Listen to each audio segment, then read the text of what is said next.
Welcome to our new what are we calling this? Oh no, we don't have a name for it, right? Yeah, we don't have a name yet.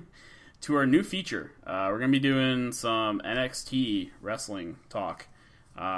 So Ryan and I are gonna be on this one. I think it's probably not gonna get joined by anyone else. Maybe Kyle occasionally, but Kyle is kind of a fringe wrestling watcher. For those who don't know, Chris and I are actually not really much wrestling watchers anymore.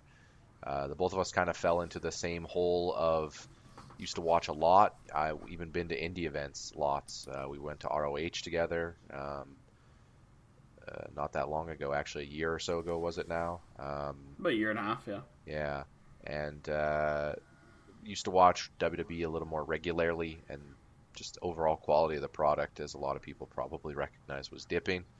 And we've kind of been fading. I usually maybe check out Rumble and Mania, and sometimes not Mania. I missed it even one year, and that's usually it. Occasionally I've checked out a SummerSlam, so I've actually it's been a few years now where I'd say, UFC and hockey kind of, I'll watch those instead. Screw wrestling. But we needed to give it a second chance. It deserved some attempts at redemption. Chris and I talked about this several times, but it's kind of disgusting that we don't want to watch the product nearly as much when the roster is probably an all-time best roster in terms of wrestlers I'm actually interested in seeing. And I do watch NXT occasionally, and I do watch a lot of highlights and stuff like that still, and the major pay-per-views. But yeah, so we're going to be doing we're going to do some NXT watching. So what we're going to do is in this video, we're going to be doing a talk over the recent pay-per-view, NXT TakeOver Chicago, where we're fully expecting CM Punk chants when Kenta goes for a GTS. Anyway, because it's obviously CM Punk's move, totally. But yeah, so we're going to be doing talkovers for the pay-per-views, and then each week we're just going to do a review of what happened that week, where we'll just do kind of like our normal cast, but we'll probably keep it a little bit shorter, and we're just going to talk about the results. Just discovered our name. What? We can call this NXT Talkover. Oh, that's so good. That's actually kind of good. Because we're only doing it for the TakeOver pay-per-views, and they always call them TakeOver. So yeah, this is our NXT Talkover, which is our talk over the NXT TakeOver pay-per-view, and then we'll also be doing, as Chris kind of was teasing there, a weekly cast. We'll have the webcams out for that. We'll actually discuss wrestling, but we'll probably not discuss much actual Raw or SmackDown stuff because fuck the main product. Am I right? Jinder Mahal is champion. Nobody wants to watch that shit. All right. Anyway, we don't need reminders that when we have Bobby Roode as a champion. Yeah, exactly. We don't need. Wow, listen. We'll get into that, but oh god, come on. We'll get into some of the Bobby Roode, but we've already seen TakeOver. Sorry, not TakeOver. We've already seen NXT from this past week, so the lead into this. And we'll get started with our NXT podcast kind of later in the week. We're going to check out NXT TakeOver. We usually don't watch these live, by the way, when we are watching. WWE's not a priority to the point where it's like, I'm going to catch this live.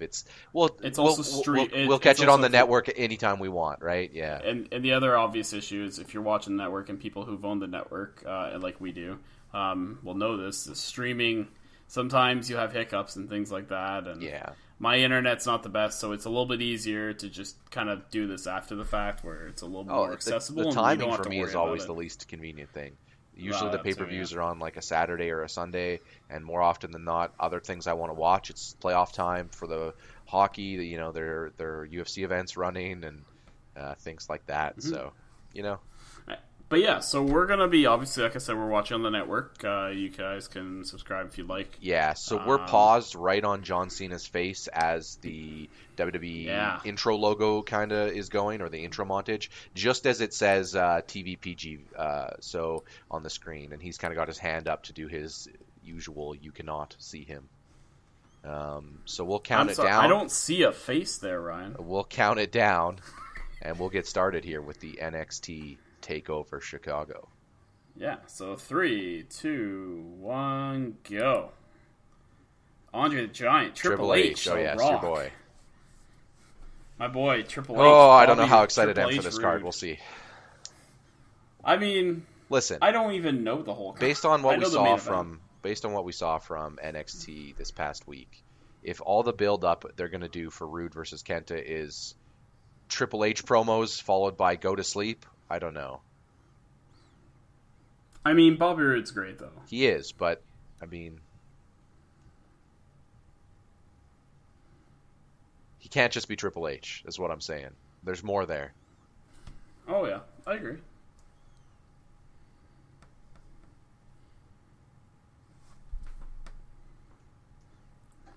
CM Punk. No. He runs out from the crowd. He's in the... Punk versus I Reed. think I would have heard about that by now if it happened. That thing would go nuts. Oh, yeah.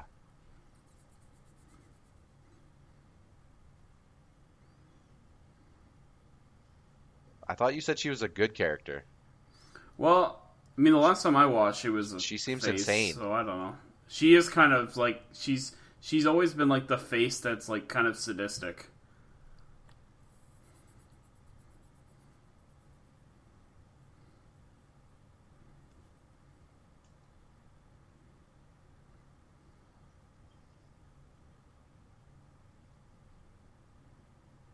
They give him a new belt? Because I feel like the belt he had... Yeah, they changed it.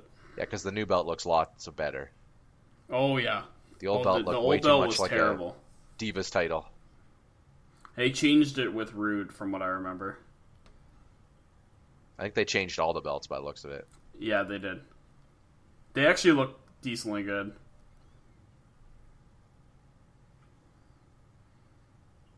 The real question is, will there be any Chris Hero? Don't believe so.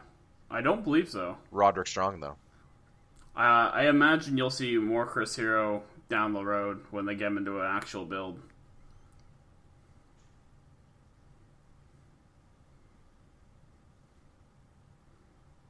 Oh, right, yes. The United Kingdom belt.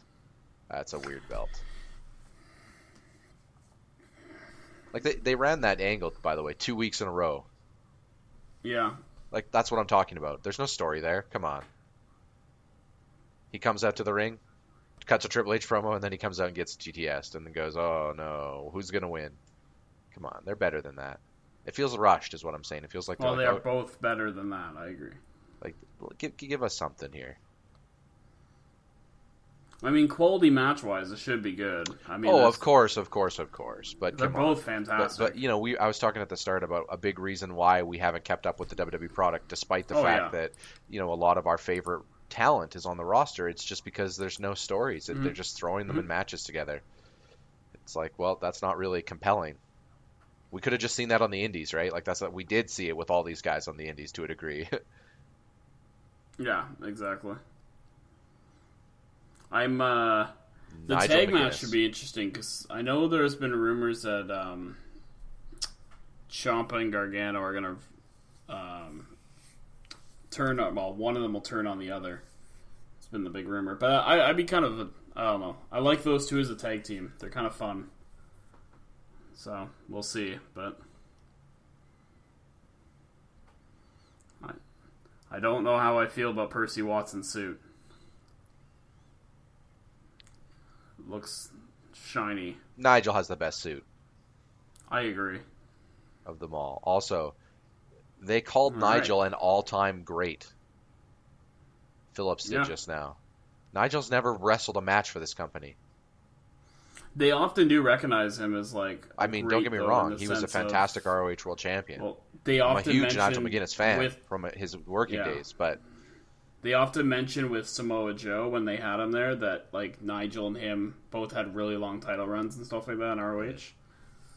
I mean, yeah, recognizing the other promotions is definitely a step in the right direction. But what am I watching? Oh, Sanity, Ryan. It's Eric Young. Yeah. Come on, I'm not joking. Right? Like they do look like Sons of Anarchy rejects. I mean, sure. I don't know. It doesn't do it for me. I don't really know much about the other guys. I know one of them was in the Andre the Giant, I think, Battle Royal in at Mania. But I mean, Eric Young is better than this. I agree with that, though. I do. Like, I'm not saying he's like world I honestly champion. haven't Like, seen much they of need these to lean guys, into so. how fucking hilarious that guy is. He was super, like, he was consistently, when I was watching TNA, even when he was a heel, one of the funnier things about TNA. Mm-hmm. I haven't seen much of this group, to be honest. I kind of stopped watching right before they came in, so. I do like Eric Young, but yeah, I've always liked him more in the comedic role. Actually, honestly, even like as like after the whole Daniel Bryan thing, when TNA pushed him as their Daniel Bryan, like he wasn't bad. I don't know. But yeah, I know what you mean. He is really tiny though. To me, Eric Young's biggest asset is charisma and mic skills. He's an okay ring worker, but like he's the ideal little man manager of he's the Seth Rollins of a faction. Like, let him do that. Which I guess that's what they I don't think like they're doing with this group, though. but what the hell is this music?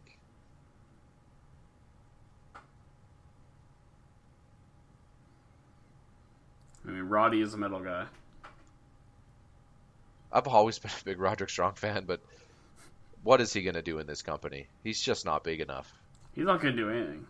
I don't know if he's going to even go up, honestly. I think he might What just is this stay entrance music, too? This is very weird.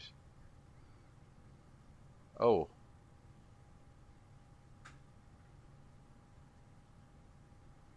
Well, that is one way to take out the support.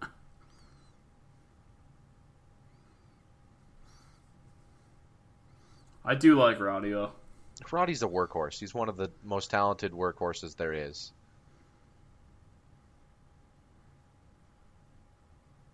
But, I mean, isn't he the perfect example of a Chris Benoit? Oh. A guy that's just... I was thinking Dean Malenko, but yeah. Yeah, Dean Malenko, there you go, perfect. Guys that are just... There's no way they're going to sell a feud or a story or a gimmick.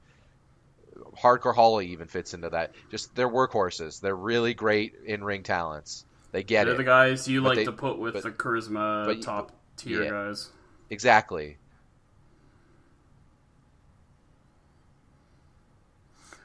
They're the guys that you team with Eric Young instead of I was stunned when WWE signed him, honestly.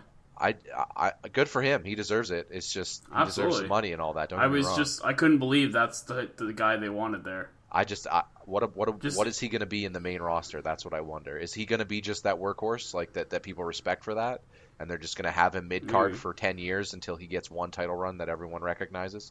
Like that might be the case. Yeah. And if that's the case, I'll definitely tune in for that big win if he gets it. That's awesome for him. I kind of wondered if they'd stick him into the cruiserweights. Yeah, maybe. His style isn't really a cruiser, though. It's not, but if they want to diversify that division and actually add some different types of cruiserweights, he technically, size-wise, certainly fits the mold. Just in case you don't want just flipping.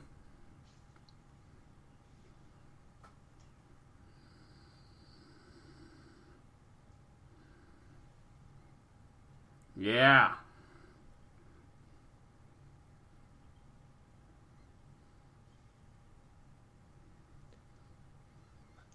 I'm trying to think of a notable ROH star from like 2006 on who hasn't now worked for WWE in some capacity.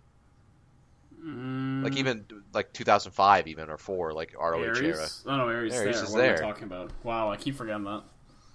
Like I said, I don't watch the main roster. Aries, Nigel, Punk, Bryan, Joe.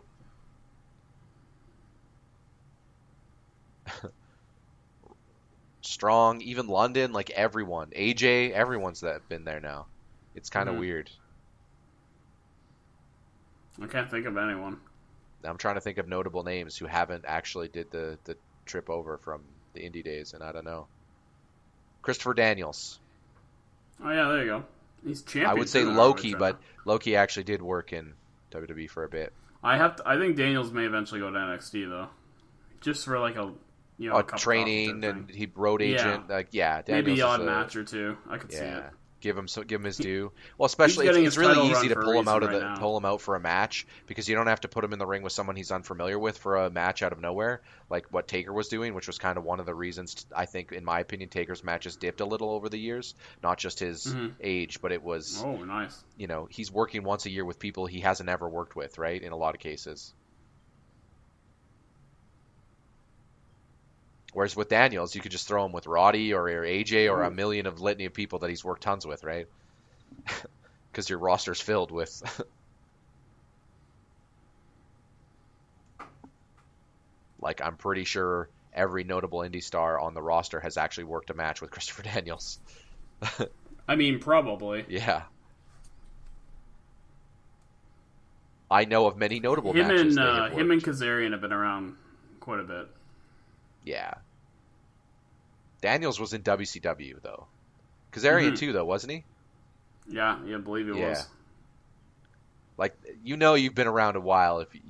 Sure, they were young in WCW. They're not, the notable guys. That's why they didn't get picked up. But, yeah, they're certainly not nobodies. Okay, I got one for you, although no, you probably won't count it because they technically worked the match in NXT. One.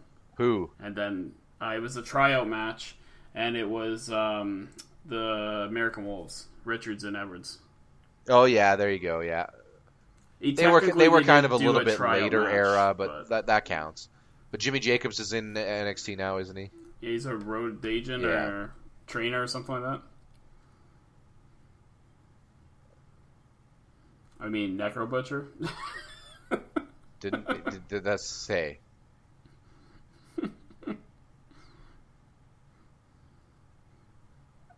Flying double axe handle.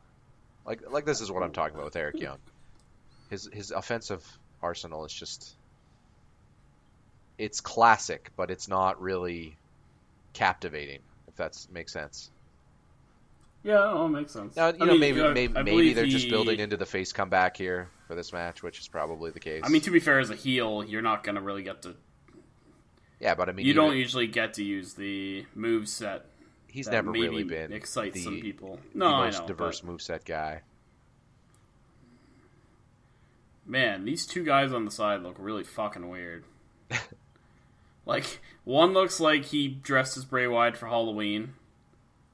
And the other guy looks like I don't know what he's doing right now, but he looks weird. Know. Alexander Wolf. What's that noise? That name sounds familiar. He must have done something before, but yeah, I don't know. I'm not really buying the team here. Insanity. I mean, I've heard the girl in the group's pretty good. I haven't really seen much of her either, but obviously building up for the face comeback here. Indeed.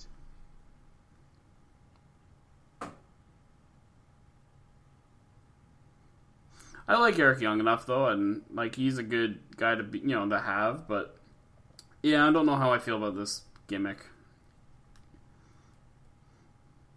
And like you said previously, like this gimmicks been gimmicks like this have been used forever. Like, come up with something captivating, a little more interesting.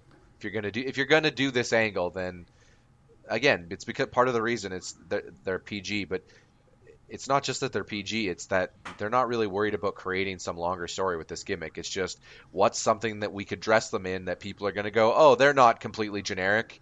And it's like, yeah, you came up with the most generic version of something that's not generic. Like, give them something to work with. Give them an A. Like, that's what made Wyatt so successful, is it wasn't just that he was a creepy cultish leader type. It was that he was hinting that there was a bigger picture. The problem is there was never a bigger picture. And then you realize that he was just there to sell T-shirts and lanterns and apps and everything else.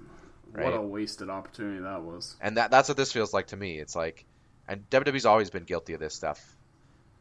But, I mean, what made Age of the Fall so good in ROH? Just not the entrance music. No, sure, but has anyone heard it? Anyone's heard it? It's literally just a woman screaming. There's no music. It's just a woman screaming repeatedly. For those who don't know, Age of the Fall was a group that Jimmy Jacobs, I believe, ran. Yes. And they had Lacey, Tyler Black, who is now Seth Rollins, and Necro Butcher was in it, right? Yep. Yeah. And there was a couple of Austin Aries was in it for a little bit, I believe. It's a good dropkick. Although I think they did like a whole Austin Aries. That's before Aries turned heel. Mm-hmm. Yeah. But Relevant to like, Austin Aries because Austin Aries used to be in a stable in ROH with none other than Roderick Strong. The stable was called Generation Next, I believe. Yeah, it was. And that had Alex like, Shelley, Roderick Strong, Jack Evans, and Austin Aries. Jack Evans. I'll never forget watching that one clip with you of the Jack Evans jumping off that cage. Oh, man. I don't know how that guy. I had a bunch of old ROH DVDs that I then gifted to Chris to do some studying. Yeah. Like, how much was it? Probably like 80 of them. Yeah, a ton.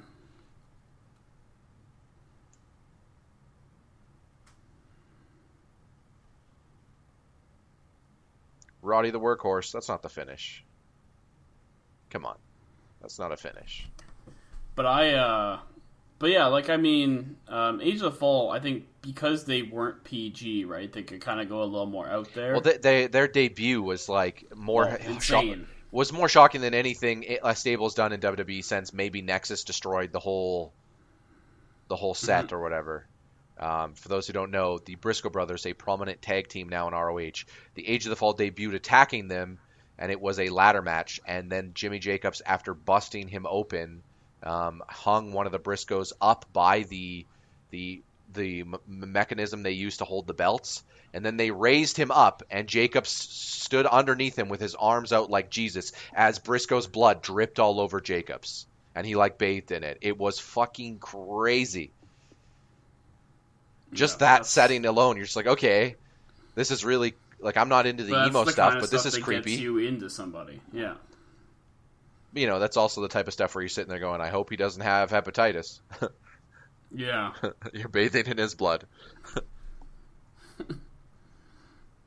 Well, Kamala wasn't in the ring, so. But they built stories out of that, right? Like, it was, you know, members joining, not joining, the Tyler Black stuff, Austin Aries stuff within some kind of around that, and yep. Yeah. It seems this group's just. But I mean, it wasn't like weekly, you know, crazy feud of the year type stuff. Although the Indies have done that a couple of times, but yeah. I mean, a lot of cases WWE has done that stuff, but not in a long time. I mean, I'm trying to think of the last notable real story that I thought was like maybe the rise of Daniel Bryan as a whole. I was gonna say, yeah, was pretty interesting. Also, obviously the CM Punk pipe bomb, and then that was some shocking, awesome stuff. But yeah, like that doesn't mean there hasn't been good matches on the main card, but. I mean, with that roster, you're bound to get them. I mean, I watched through the Steen Generico feud, or Owens NXT. and Zayn, I guess. In the Indies, yeah, that feud's one of my favorite all time. That feud was insane. Like, it doesn't win with the Macho Man elbow. Yep. Man, these two guys on the side, I don't know how I feel about them. Also, I don't listen. I'm pretty sure Eric Young was wearing contacts to make his eyes look creepier. Like, that's the type of stuff where you're like, I don't know.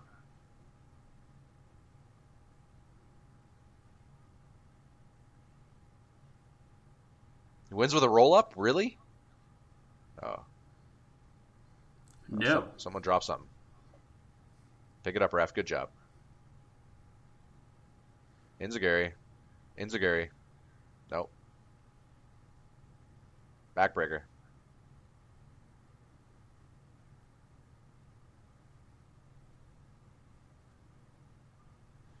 Oh, really? Is Eric Young going to win this match? I really doubt it. Superplex. Don't worry, you're not ahead. I'm just predicting that a superplex happens. He might actually do a backbreaker from the top. He's done that before. That'd be sick. Nice to see Roddy over, though. Again, he has that Malenko Benoit aspect where you like him for how hard he works. Mm-hmm. The Jay Beagle effect. It does help they are in Chicago, though. The Brendan Gallagher effect. Mm-hmm. The Tenacious, yeah. Or TJ Oshie, I could just list them, you know, hockey players that just have the drive. Brian had a lot of that, too. Brian was also probably one of the best ring technicians to ever do it, though. So, that was a great knee. Wow.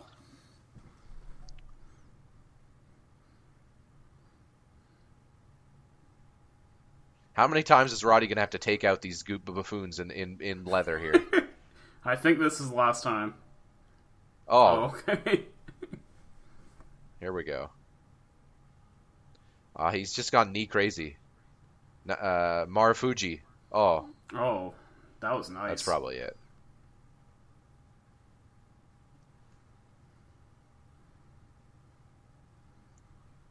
That was a good finish. Yeah, it was a decent open. I do like Roddy. I don't know what... I think he's maybe best in a tag team. I think that's his only way he'll really truly make it. I don't know, but...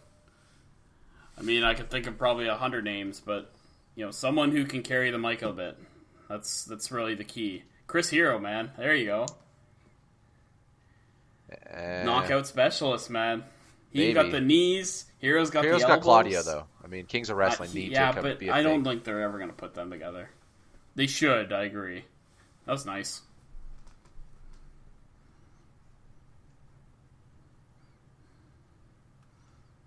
If they don't put them together, I agree. Or, sorry, if they do put them together, I agree. I just don't think they're ever gonna.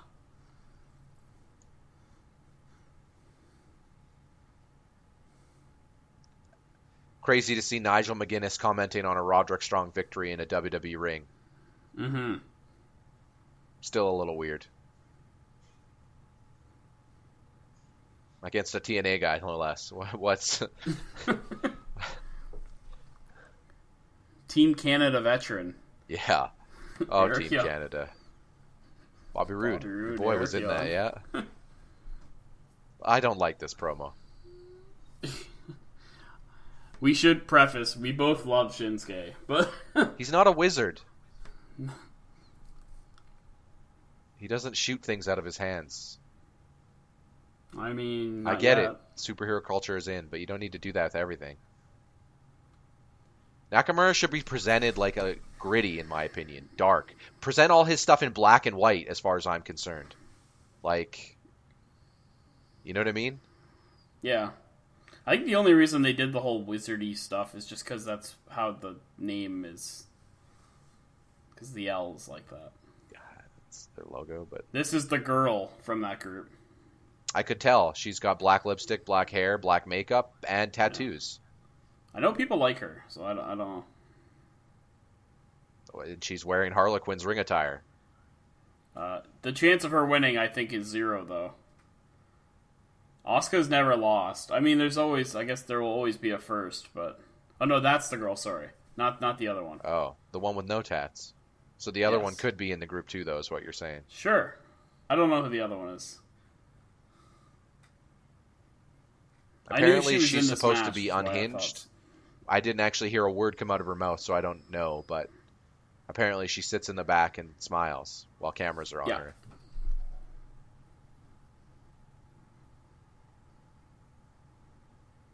I have United Kingdom Championship match. I have never seen Tyler Bate wrestle. I have seen Pete Dunne wrestle once. And that was at Battle of Los Angeles. Right? Doesn't this give you like a WrestleMania feel, this promo? How every one of their promos has this feel?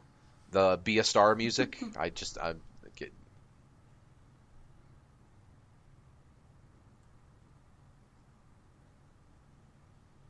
Nothing. All right. Well, we're going to put him in the ring with Brock Lesnar. Man, see how Vince books that. Brock Lesnar. See how Vince books that. Like, these guys are literally probably like children to him in terms of size. And in one case, at least, definitely in terms of age, because Tyler Bates 19, or 19 or 20 or so. He was 19 when he won. I know that.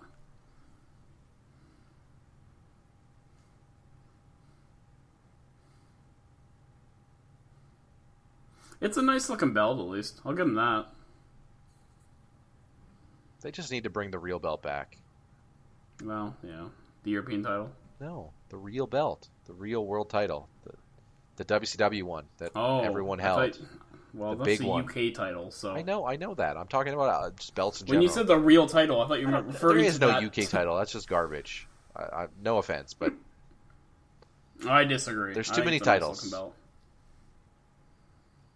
Like, I don't like that label. Is it only able to be held by a United Kingdom wrestler? No, it's like the U.S. title. Well, then what's the relevance? Many non-Americans have held the U.S. title. What's the relevance of it having a country to it? I don't know. Yeah, exactly. What's the point of having the U.S. title? It's been around forever. I don't. That's a title I'd get rid of as well. That's fair. To me, there should be a TV title. That's your mid-card title because you're always on TV. Only defended on TV. Yes, exactly. A title that you can tune into every week. We need our hardcore championship. Like if they're going to be titles other than the main and the tag and the divas, then they need to be defined. There need to be reasons for their existence. Otherwise, I don't know. I don't get it. It's just putting titles. You need the hardcore title back, Ryan. 24/7. Absolutely, I love the hardcore title. Pinfalls anywhere. Literally, and then they could do Kenny Omega type vintage vignettes outside of the building. Just go people's houses. Yeah. Interference by someone doing parkour. Yeah, that's what we need to see. It's actually just John Morrison. And then Michael Cole gives us the Wikipedia entry on parkour at that point. Sorry, old jokes. Let's not speak of John Morris. Dude, what are you talking about? The Doors were so good.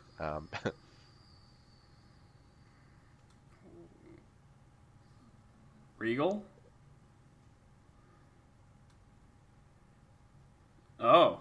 Ooh. Oh, I did not know this. JR and Nigel at the same commentary booth? Oh, man. Okay, this will at least make the match better. I did not expect this at all. I've actually heard a lot of people talking about this match, by the way. As, like, good things? Well, when I was reading up, because someone told me Jinder Mahal was WWE champion, so I had to confirm that because I was stunned. So I ended up reading a review of Backlash, and someone mentioned a match on the card, which I think was AJ Owens, and they're like, everyone was wondering if this could top the United Kingdom match from at Takeover. Okay. Which it didn't. So a little hype before this match. Okay. I mean, you got JR as well? I don't know. They're talented. I mean, Pete Dunne's kind of a neat, weird guy. I mean, also Rocket my League issue with them is just look. This? My issue with them is just look. Yeah, I totally agree. Wait, just Nigel and JR. You take everyone else away. Yes. This should just be your commentary team for NXT full-time, boys.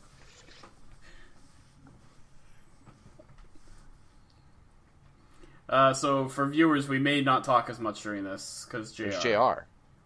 So. See, that's a neat effect.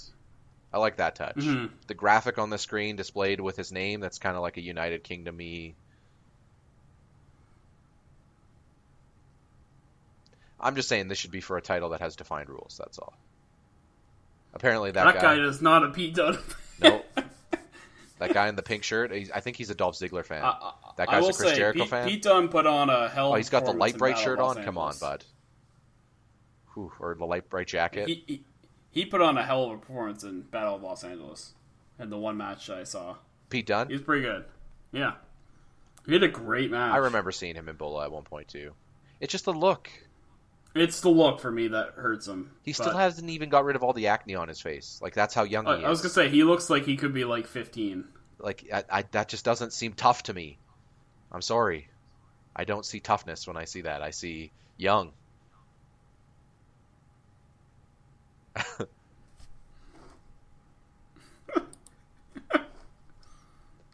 To me, if they want to lean more into him, they should do makeup on his face and give him a scar.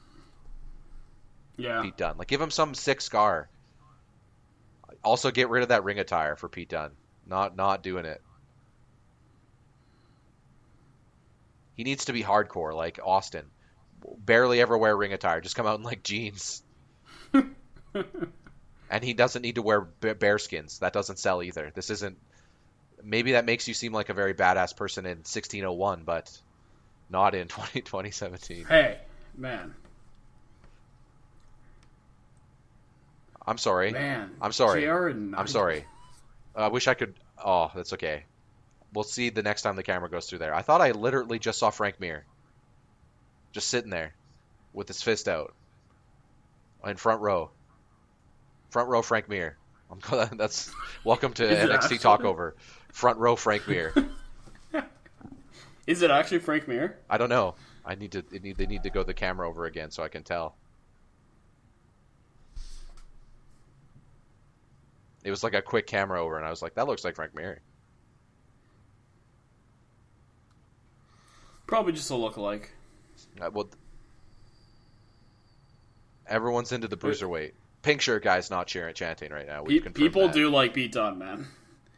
Yeah, so give him a haircut and a gimmick change, and get rid of out of those ring tights, and stop calling him bruiserweight, because that I don't understand what that means from a guy who's literally 110 pounds. Small guy who beats up people. I don't know. I don't dig it. Talented guy though. He is talented. Also, neither of these guys wearing knee pads, which looks weird, by the way, in my opinion.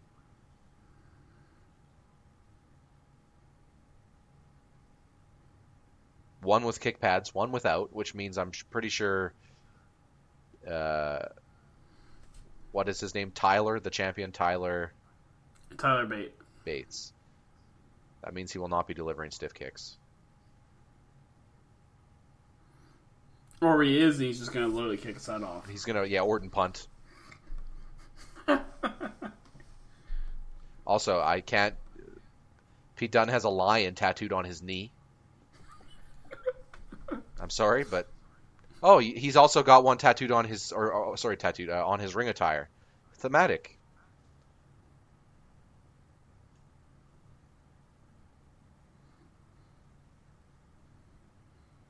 We don't need JR talking about Twitter, guys.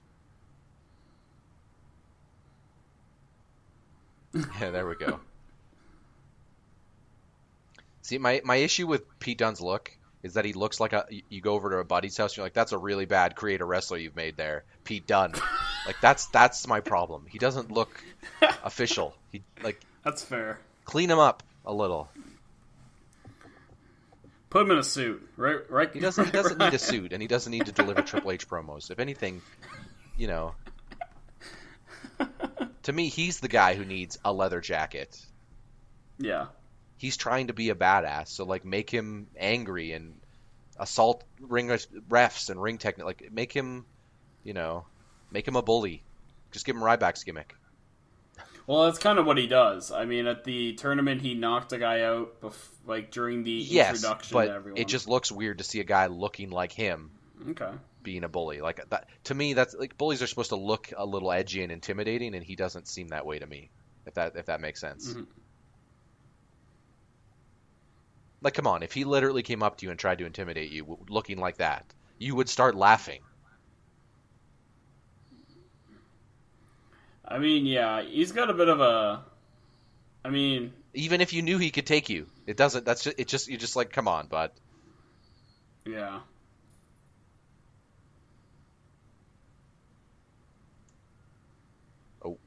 Oh.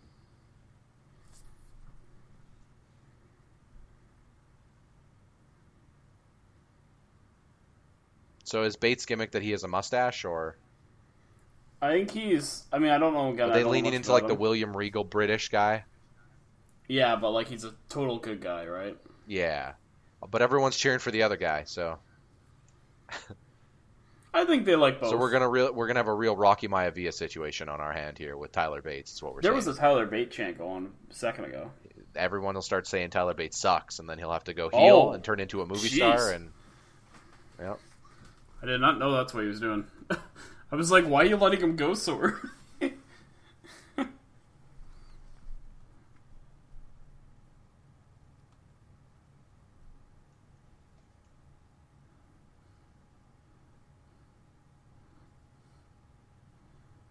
I mean, that's a suplex onto the barricade, or onto the ring.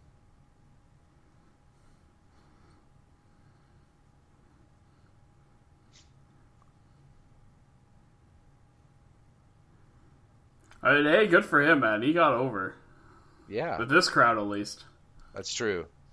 I have a feeling real people Despite having a shitty look. I'm going to see... What does Vince McMahon think of Pete Dunne?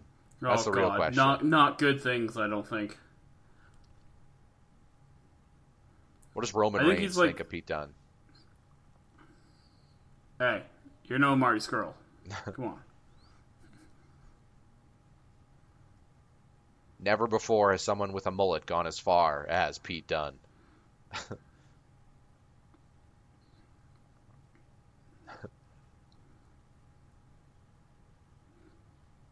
I shouldn't be hating. I've had mullets at times in my life, even still, because I'm too lazy to get my hair cut sometimes. I don't have it right now, but oh, nice forearm shot, shiver, as JR used to call them, the old forearm shiver.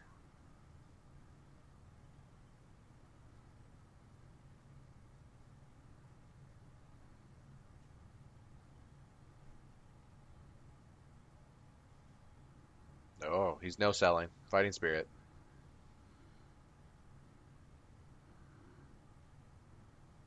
Catch suplex. I mean, I'm glad that Bate at least grew out a beard. It makes him look a little better. Like, when it was just the mustache, it looked really friggin' weird. Like, he looked like he was 10.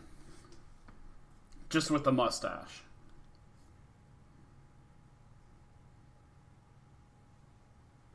Does Bates fly around ever?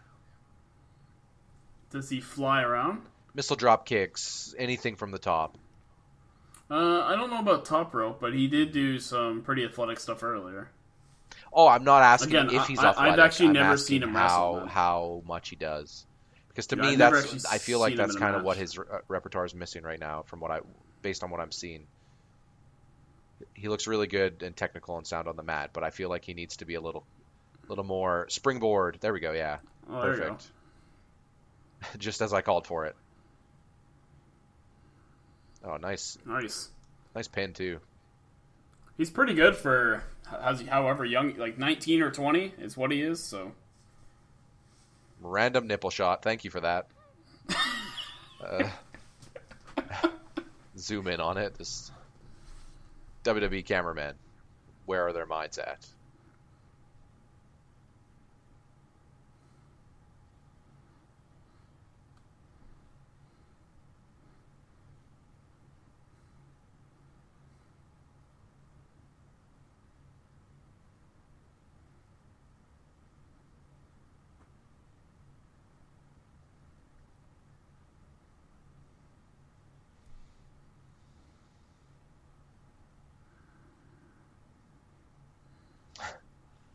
MMA fans will recognize that he doesn't have a triangle.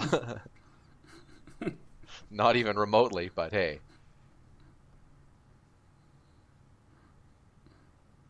If he were to actually lock in the triangle, Chris, what would he have to change?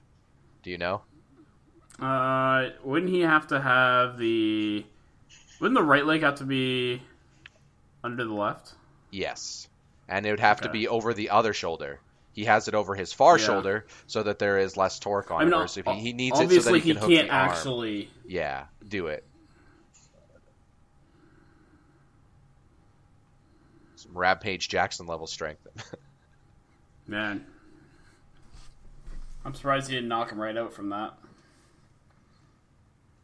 Now that would be a good talkover where we're pretending it's completely real.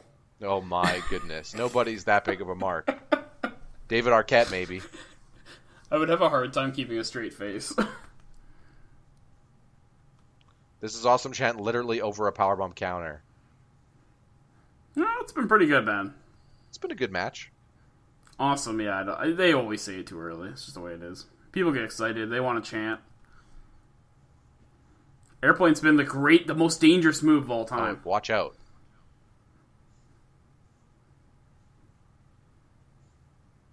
Oh, yeah, he's going crazy. More.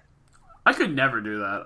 I just, yeah. Like, I would, There was like, a time when lose it. Daniel Bryan did that one time. Sorry, Bryan Danielson in the Indies. And, like, the crowd would cheer and he'd slow down and then he'd pick it up again. Like that one Kobashi repeated chops on Joe in the corner. And it's so good. Mm-hmm. It's like every time you think he's going to fade, he just speeds it up again. You're just like, oh, man.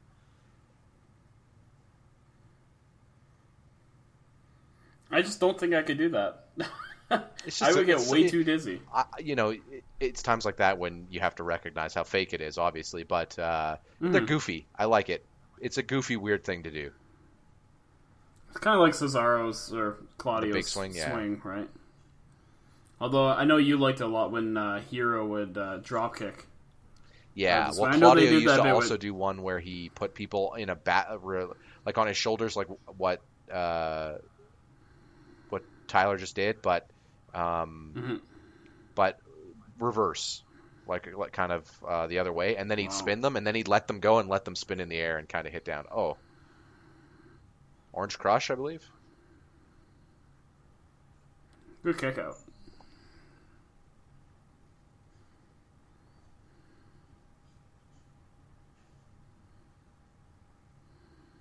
Wow, that person just held up their child. A Lion King moment. Oh yeah, goodness.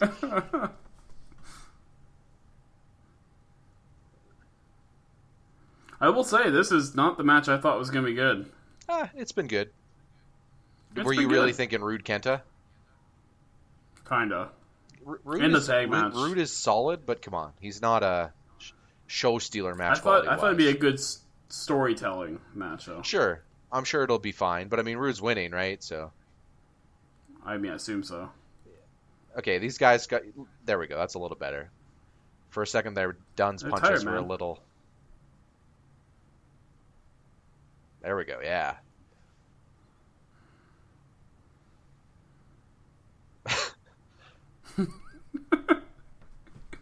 Real MMA fighters are just like, come on.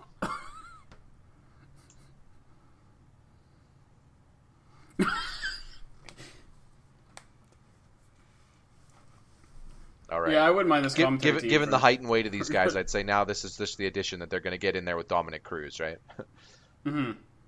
They'll hit that guy, I'm sure.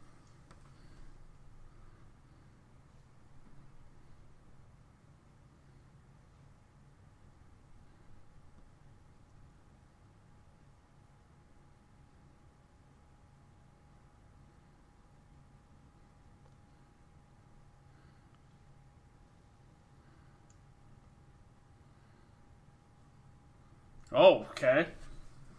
This has been a pretty solid match, I'll say. Yeah. That was a clever way of doing that. A lot of them just get kind of almost the same thing every time. Dude in the weird hat back there, couldn't believe it. Yeah.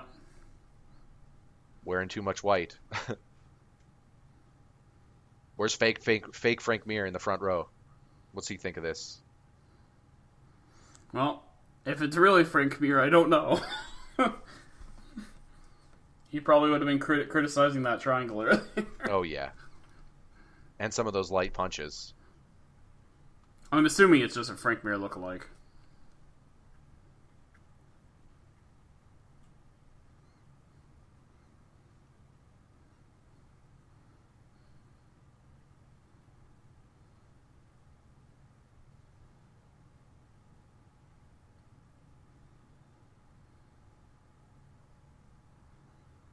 Fight forever?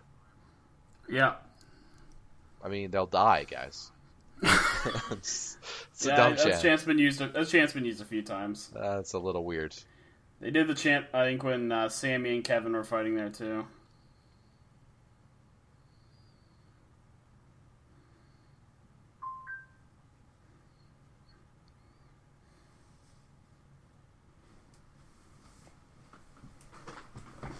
Big DDT.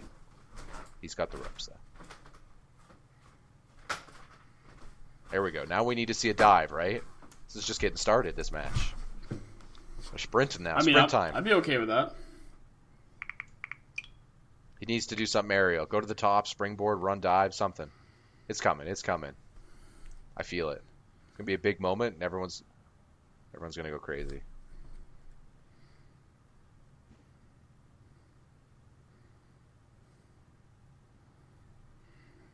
Okay.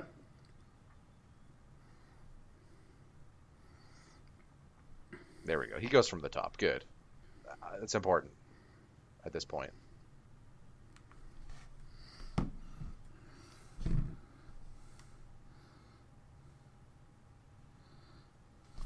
Jeebus. Everyone's standing now. There's a guy there in the BWO shirt Of course there is. who's loving this match. I mean, I've seen some NWO Wolfpack as well. I mean, sure, but the Blue World Order. Get some John Cena shirts even. What? Apparently Daniel Bryan's here. What's next? A what chant? I mean, they're not talking. Otherwise, there would be. Also, some chick with Eva Marie's haircut is over there. I thought it was Eva Marie at first. Yeah, me too. Because nobody dyes their hair that red, right? Yeah. She's obviously a fan. Counter coming. Oh, no. Oh, yeah. Moved.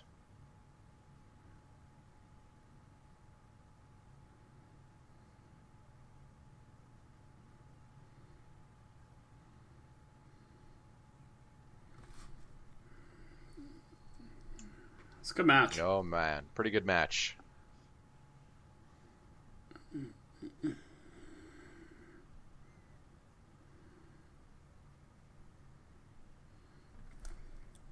The greatest wrestler to ever live, Pete Dunne. I don't know if I'd say that. Okay, the greatest bruiserweight. Yeah.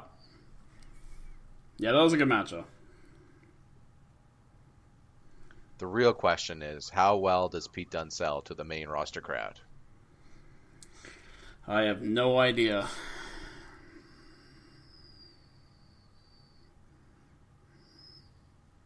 I don't know if the answer is what a lot of people would like to hear. I don't think he sells that well to the main crowd. But you never know. Sometimes people like the not-so-great-looking small guy. Listen, we all know apart.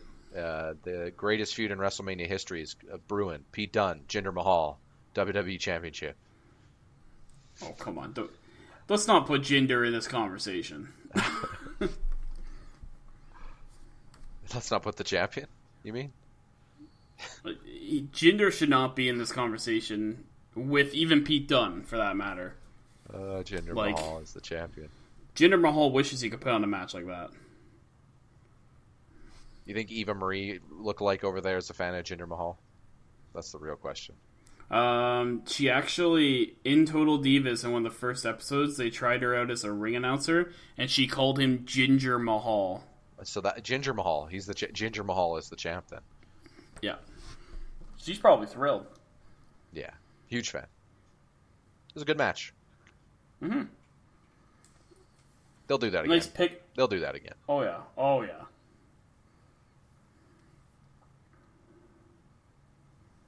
To me, they need to do that now without rules. Let's get some trash cans in there. Again, totally cool with that. Let's get some flaming tables, guys. Get Edge out there. Wait, you mean the Hardys, right? You're a big Jeff Hardy. For those who don't know, Ryan is probably the biggest Jeff Hardy fan I've ever seen. No. I hate that guy. Hate is no strong word, but listen, there are guys with talent and there are guys with no talent. One of them has none. His name is a Hardy. I don't mind Matt. He's okay. Matt's not bad on the mic, at least. Matt's a little too meta for me. That's fair. Like, that's what his thing is. A lot of people like it. It works. What?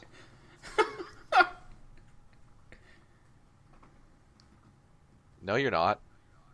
This is WWE. The Rock built this, and Stone Cold and Hogan. The whole thing is he made Smack because they did the whole brand split thing, and he was the big guy there. He always says he built SmackDown up, basically. Okay, I don't know how you guys. I'm explaining Listen, it, guys. all. Jinder Mahal is your champion. He built the show. Well, this was before that, to be fair.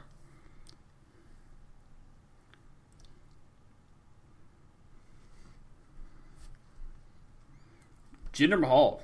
Wow.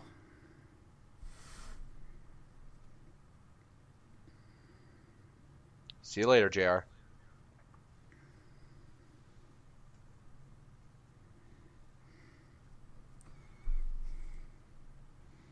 Yeah, Kent is not winning, sadly, but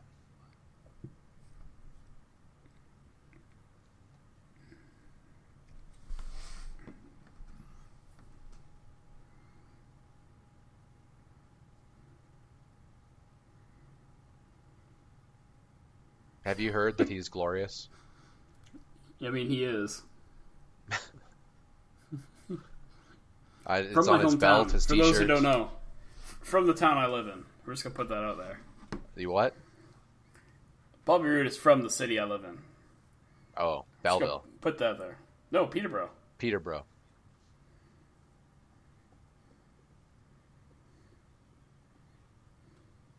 We got Fozzie right now playing. Oh yeah, I forgot.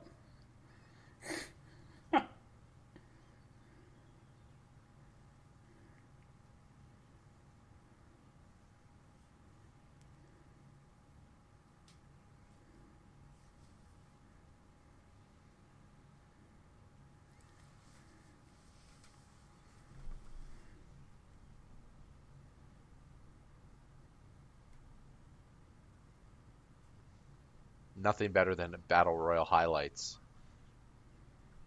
I mean, that's true.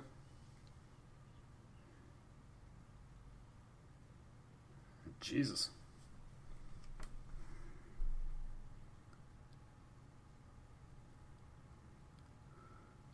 Okay.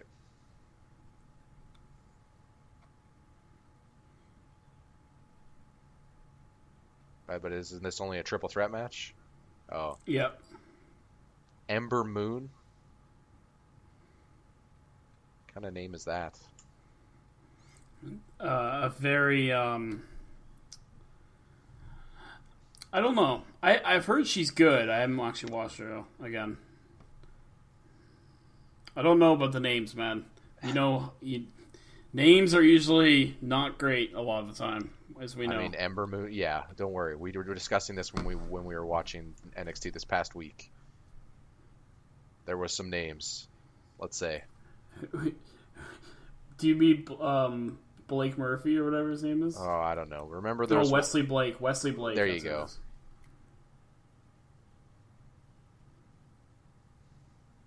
Are you Scottish? Is that her thing? That she's Scottish? She might be. She's actually... Was that the Insanity chick? Yeah.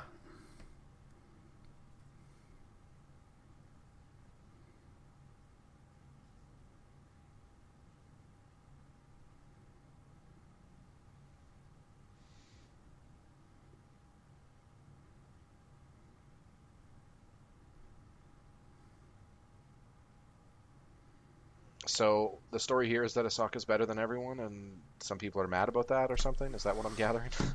I mean, probably. Asuka's never lost, so... I think people just want her to lose eventually. Asaka? Asuka? Asuka. Asuka.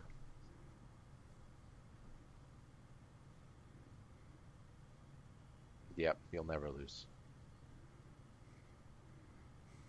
Is she probably going to main roster at some point soon? I don't know. There was a lot of talk, I know, at one point that she may never actually have the desire to go up. But, yeah, possibly. I'm sure they'd like her, too. Speaking of bad names. Man, Ruby Riott. Woo! Again, you know, I hate to say it, but some bad creator wrestlers here. That's all this stuff is. Ruby Riott. And then Bobby Roode's that one you save over and over and over again. Yeah, that's not that, but that's a real one. That's not a. You have. That's in the game already. That's how good that is. Yeah, his name's Triple H, right? I mean, basically, you take the Triple H caw, you mix it with the Ric Flair caw, and then you make it 20 years old, and then you're done. He's like 30, to be fair, but he's like 37. Yeah, he's actually. pretty old. The Triple H comparison is pretty apropos, honestly. Yeah, sanity, Ryan. Whew. Like someone made that in paint. Like I. Oh, I don't think it's that bad looking. Nah. Come on, listen to the music. This is a character in a fighting game coming out right now. I like it more Hurts coming out, though, than the guys. You don't see the girls do this gimmick very often, at least, if nothing else. Yeah, I mean, if she wasn't a part of some lame stable, I might have been a little more receptive, but... Why is she in the stable? Did they ever establish any of that? I mean, dude, again, you're talking to somebody who hasn't really watched any of them before, so I don't really know. It might Like, have. there's no story. Like I said, it's just here's their Well, gimmick. you don't. To be fair, we both don't know because we haven't really watched. True. But they didn't show any of that in the hype video. She is Scottish. She's got match. Scotland's flag on there. Indeed. They didn't show any of that in the hype video. It was just, here's a series of dives and stuff of that nature.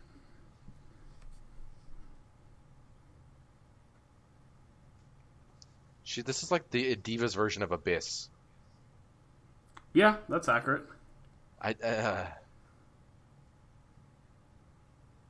She's lost the pot. Okay, Nigel.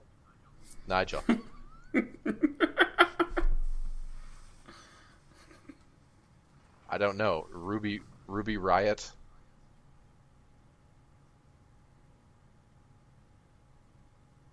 We're gonna look at each other menacingly.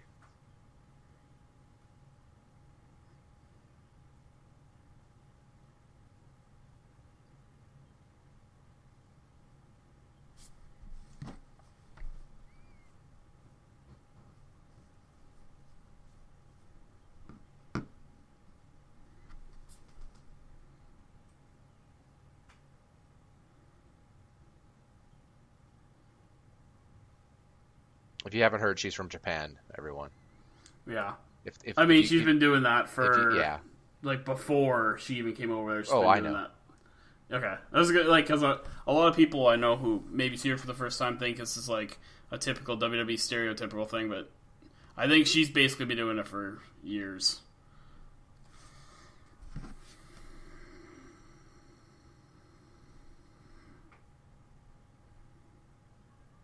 She's got John Morrison's cloak. Maybe What's up with all the animal fur on stuff now? That's like a thing. Even what's his name had that Pete Dunne. I don't know. Foley Bros. That's what that sign says. Foley Bros. Maybe he's the brother of Mick Foley. Yeah. That's got to be it. Does that mean the green on the mask mean that she's going to use green mist? That'd be cool. I don't think she does in my times watching her, but you never know, I guess. Suddenly managed by Tajiri. Or the Great Muta would be better, but I'll take Tajiri. He was technically in the Cruiserweight Classic.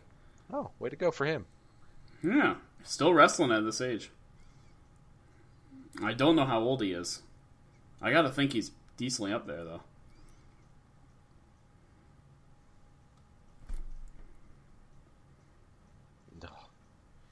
They're chanting Ruby Riot. Come on, people. Don't acknowledge that crappy wrestling name. Come on. I mean, maybe they're recognizing the wrestler, though. Yeah, but then they're just going to stick her with that name forever. That's just, oh.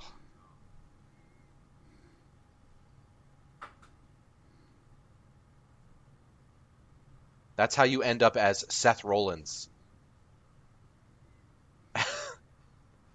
That's fair. No offense, but that name is garbage. Tyler Black's a better name. I'll It is. give you It's that. a way better name. That's just over the line enough in terms of like, oh, that's a little goofy, but not too much, right? Yeah, I agree. Don't get me wrong, it is a very thin line. That's kind of shitty, but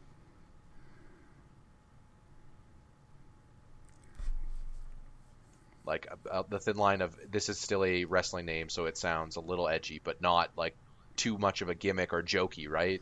But Ruby Riot is not one. It is definitely a name that is a little too far. Rudy.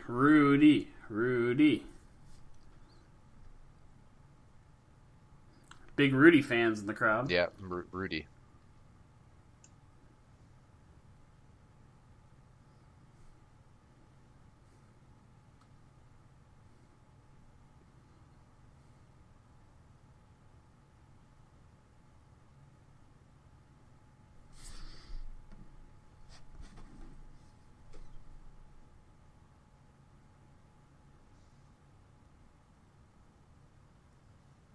It's over. That'd be funny.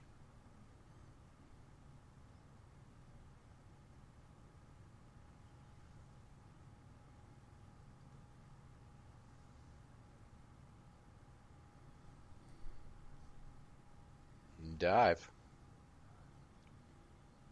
No, she's the other chick's coming in. Good call. She was off the camera for too long. Yeah. Kind of was too telling. And they set the camera up in a position where you couldn't see her enter the ring, so you get that out of nowhere moment.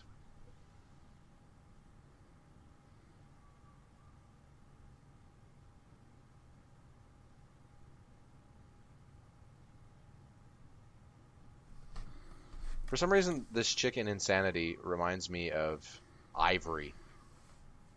Yeah, you know what? I've thought that before too. Like how Ivory would go kind of nuts occasionally. Yeah, she would be in heel fact stables too. Yeah.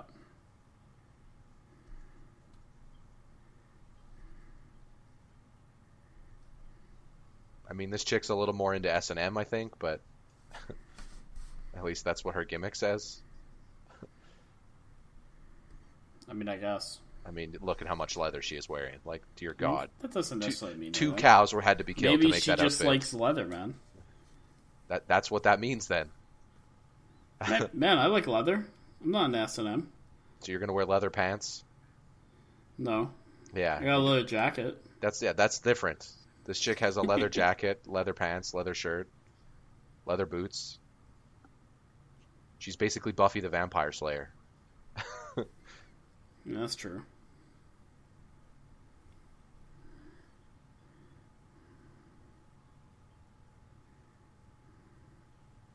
Nope. Oh, they're giving the yes chance for that? Come on. Is that a thing now? Do they just constantly mimic Brian's chance for everything? That's been a thing since Brian was wrestling. Unless Ty Dillinger is wrestling, and then they chant 10 instead.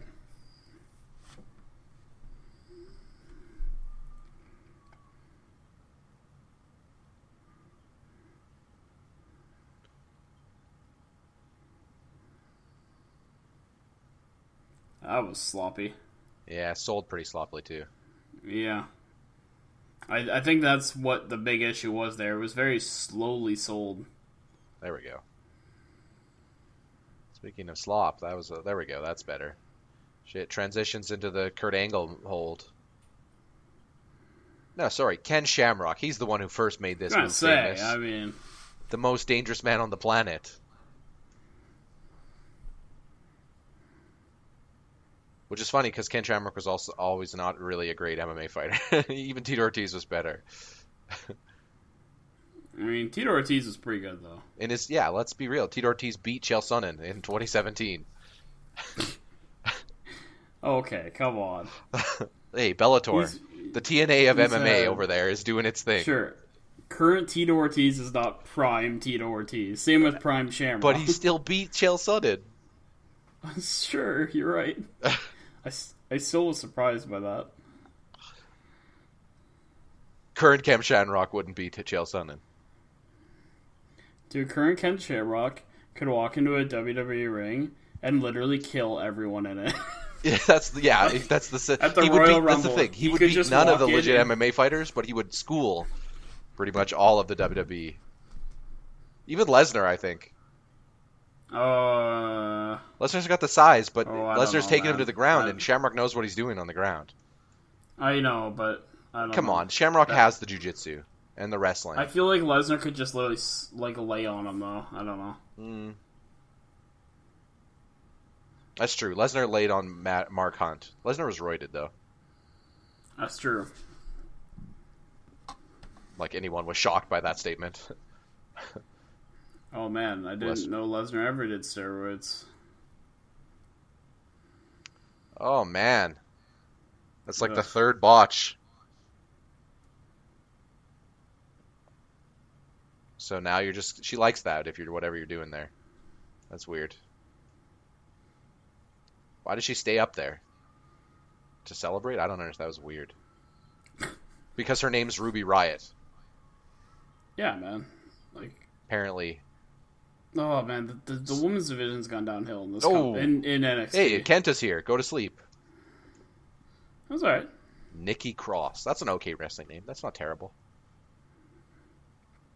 It's kind of close to going over the line, but it's not too bad. You know, it was a good wrestling name and a good wrestler who never got a fair crack in this company.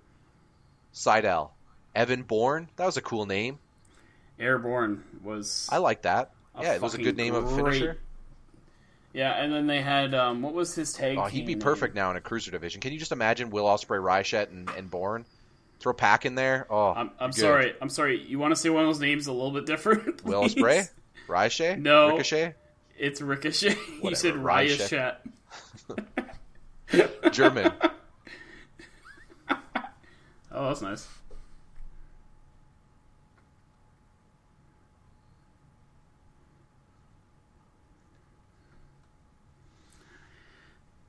I think the NXT draft really hurt. Female Brock Lesnar taking him to Suplex City. That's pretty much what she is in in NXT. So what you're telling me is Brock Lesnar needs to come out with the mask and everything, the cape. That's how they rebrand him. Comes out with all the flourish. Paul Heyman comes out dressed like a flamingo. I like it. Actually, you know what? Just give Paul Heyman Don Cherry's Taylor. You'll be good. Then it'll work. Oh. What are you trying to do? It didn't look like a rear naked choke. It looked like you were grabbing her eyes.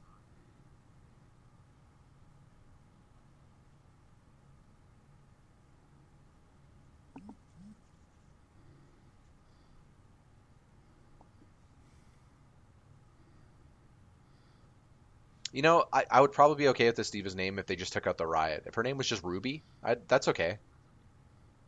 That's enough. You know what I mean? Yep. The what? The Oscar lock. A hammerlock rear naked choke? Yeah. Does it really need to be called the Oscar lock? It's a thing they do, Ryan. You know that. I know. When we can't come up with name for finisher, just put the Emma lock, the fucking God. Even the yes lock or whatever they call that too, right? You mean the LaBelle lock? Yes, the LaBelle lock. I agree. Don't get me wrong. That's a fine name to call it. But that's not what they called it in know. WWE. I always liked that they were calling his other finisher the running knee. Basically, the Busake knee that Kenta does. The knee that beat John Cena. That's what Michael Cole always called it. Yep. Oh.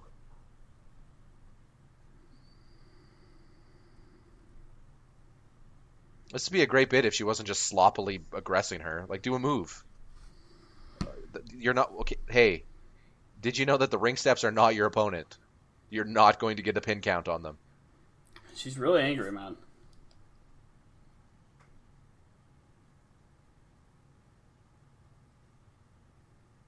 Yeah. Or did she spend too much time battling the steps? Man, you wouldn't have had to drag her out of there if you would have just not put her there.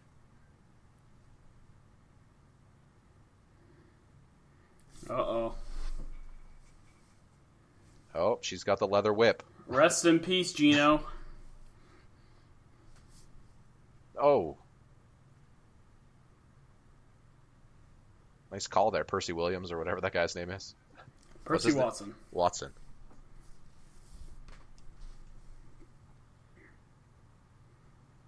Yes, Tom Phillips is this guy, and then Percy Watson. Out of nowhere? We got an RKO here. Ben. Randy Orton should just come in and RKO everyone. Crossbody. Or alternatively, Jinder Mahal. Well, I mean, he's the champ. The champ's busy. He's got press conferences to go to. He's got wishes to make. How many people that said, I want you to make a wish, I want to meet the WWE champion, are going to be disappointed when Jinder Mahal shows up? You just take the risk. You don't name a specific wrestler. Well, you just assume it's, I'll just pick that. It'll be someone I like. I mean, parents, it'll probably be John Cena, but whatever. Maybe it'll be Orton. Maybe then it's just Jinder Mahal. Just like that period of time, it's Jack Swagger. Oh, that's great. Hi, how's you doing? I'm here to make your wish come true. Okay, sorry, that's offensive. He's got a little bit of a slur. It's a little funny. Oh.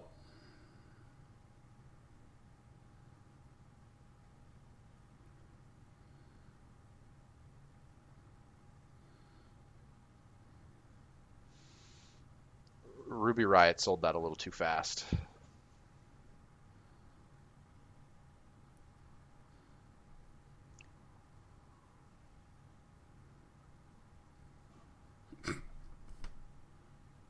Didn't get all of it. The definition of some of these moves. Nikki Cross got out of the pin for no reason. Oh, what? Really? With one kick? I don't know. She usually does a submission. In my viewing, The match was okay, I guess. A few too many botches. Yeah, I was gonna say there's a little bit of sloppiness, especially with the other two. Like just look at the ring tights of Ruby Riott. She wrote edgy on there. Come on. Come on. She's Edge's biggest fan. Edgy with a Y. Man, yeah, it's her nickname for Edge. Uh-huh. What's wrong with that?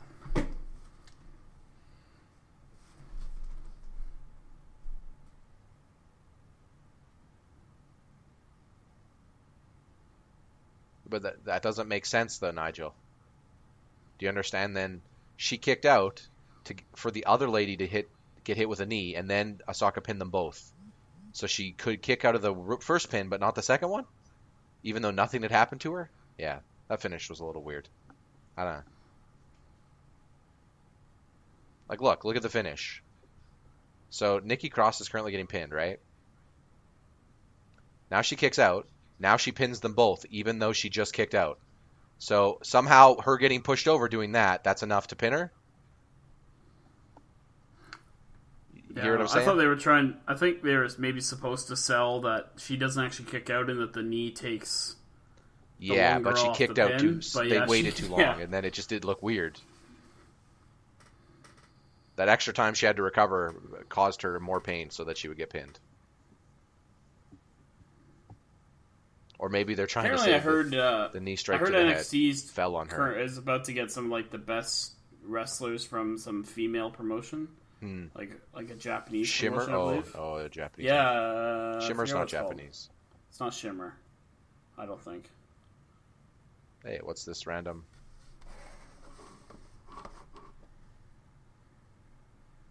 Whoa. Oh, who's it gonna be? Who's it gonna be? Jinder Mahal? The champ. Oh. Oh. I thought it was gonna be a wrestler. We played Rocket League. Yeah. I was sitting there wondering why we're getting commercials, but I it's forgot now that they're getting the in-sponsors. advertising. Oh, man. This again. Yeah. We're talking about bad wrestling names right here. Terrible. One of the worst of all time. Is this Velvet Sky? If it is, too, it's an even worse name then. I think you're right. I think it is. I couldn't find any news, though, that it was her. It could be this guy, though, right? Dude, that's a guy. Yeah, no. Yeah. I was going to say... Are they rebrand? Here's what I'm thinking. Is this a rebrand of Zack Ryder? I think it might be, because that sure as hell looked like him. Yeah, right? You know it, bro. The Velveteen Dream. Velveteen Dream. Is that so they can get Velvet Sky and bring her with him? I guess we'll know soon enough how bad that gimmick is.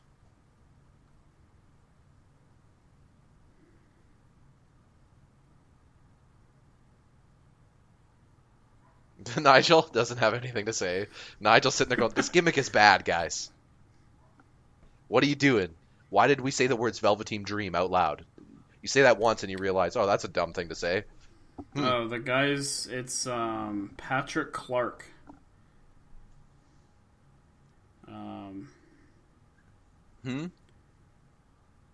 What'd you say? Yeah, his name's Patrick Clark. Oh, who's that? This is the guy who plays him. Great.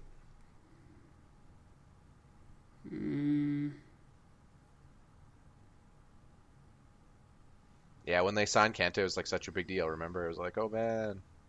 Mm-hmm. Patrick Clark was on Tough Enough. That's the only thing I can seem to find. He's been in NXT for a couple years. He confronted Nakamura at one point. Nakamura beat the crap out of him. So I don't know. He does a famouser for a finisher, though. Oh, another Dolph Ziggler. Comes out with some snarky... Oh, yep, that's exactly what that is. I mean, I think he wishes he was Dolph Ziggler. There was a time when Dolph Ziggler was pretty fucking cool. And then he got really fucking stale.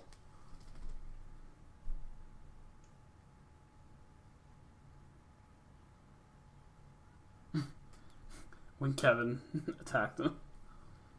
Well, he was actually injured, though, and they just did the storyline for that, right? Yeah. I just love it because Kevin's filming it, and he's like, that's a shame.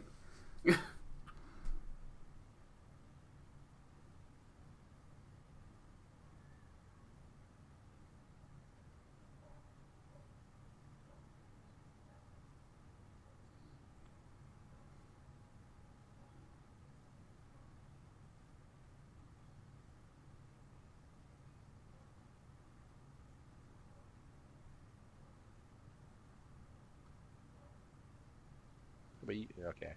I mean, he couldn't help that he got injured.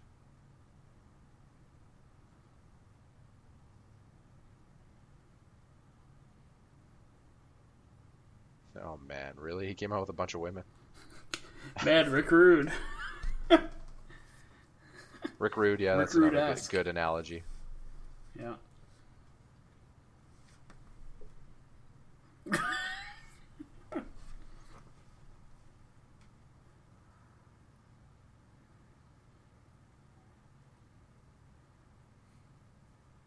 See, everything worked about this until it was like Triple H promo, and then Tommy also comes out in a suit, which doesn't make sense to me.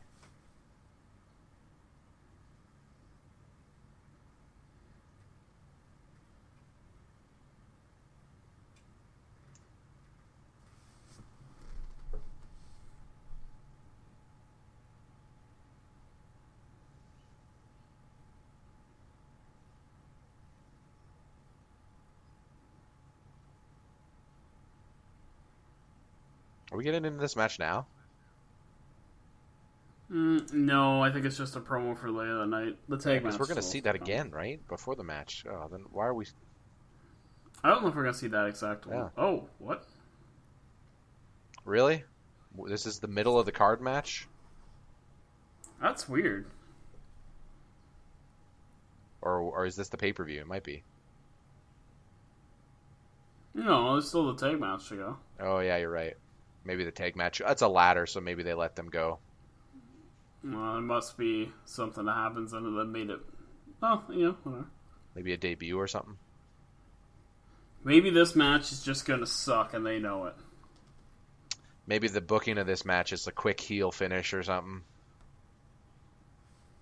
That kind of bums me, though. Seeing it happen early kind of gives something away that it's not going to be the main event classic you were kind of hoping for, right? Usually. Yeah. It's like that moment when Bryan opened WrestleMania against Sheamus. Okay. The world title, and you're just like, it's man. Not, I hope it's not like that. 13 seconds later, you're like, oh, that's great. Thanks for giving me my Bryan Mania match. Mm-hmm. All right. Are you ready? Ready for the glorious entrance, Ryan? I love the entrance music and the gimmick of Bobby Roode, but he needs to be more than just the gimmick. I get that he's got the T-shirt and I'm glorious, but great promo guy. Let him cut great promos, in my opinion. But that's a problem they currently have with a lot of cases, right? Bray Wyatt, Dean Ambrose, even Kevin Owens. These are great promo guys that you're letting cut okay promos or good promos. A lot of inspired by the past.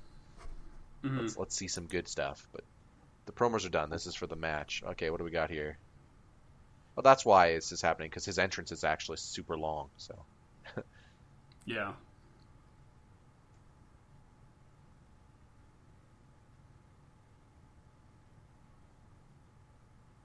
I don't want to use the Triple H comparison, but man also noted for his ridiculous entrances that have nothing to do with him or his character. I would also look at, what does this piano have to do with Bobby Roode? He's a fan of the classical music, man. Oh, is he? He's so he should come out with a wine glass right now and say, "Oh, I can't wrestle." And he has injured. done wine glass stuff before. I'd buy that. That'd be the best segment ever. What is this, The Undertaker?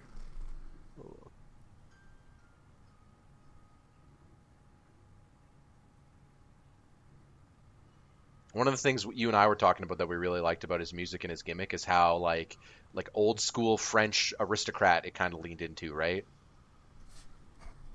Because he is from Quebec, or he's from Ontario, I guess. But he always seemed like a Frenchy guy, right? Like look at the logo, like he uses the what's it called, the Le Fleury or whatever. You know what I'm talking about? That logo. Mm-hmm. He used that in one of his robes. I don't know if he still does, but he used to.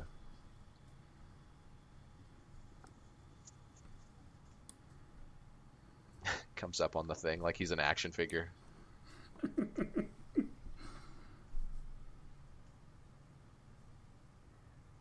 I probably pronounced that French thing wrong, by the way. The Le Fleur de, you know what I mean. Quebec Nordiques. Yeah, I know what you mean. Yeah. Me mispronounce something? Never. Yeah, like look, you know what I mean? Like those things. Like I don't know. I do get that vibe to his gimmick, which I think works. Don't get me wrong. That's exactly. I think he should lean more into that and less into Triple H, honestly. Like he shouldn't just be I wear a suit. He should be more sophistication than that. You know what I mean? Mm-hmm. No, I agree. Like, cause Triple H was like, I wear a suit, but I also wear a leather jacket. And yeah. Oh, the walk. You think he talked to Ric Flair about the walk? They're just like, you know what, I'm going to do some of that. I gotta think he probably did. Get his blessing, maybe. Like, I'm going to walk like you. Just, to be fair, every robe-wearing heel kind of took from that ilk.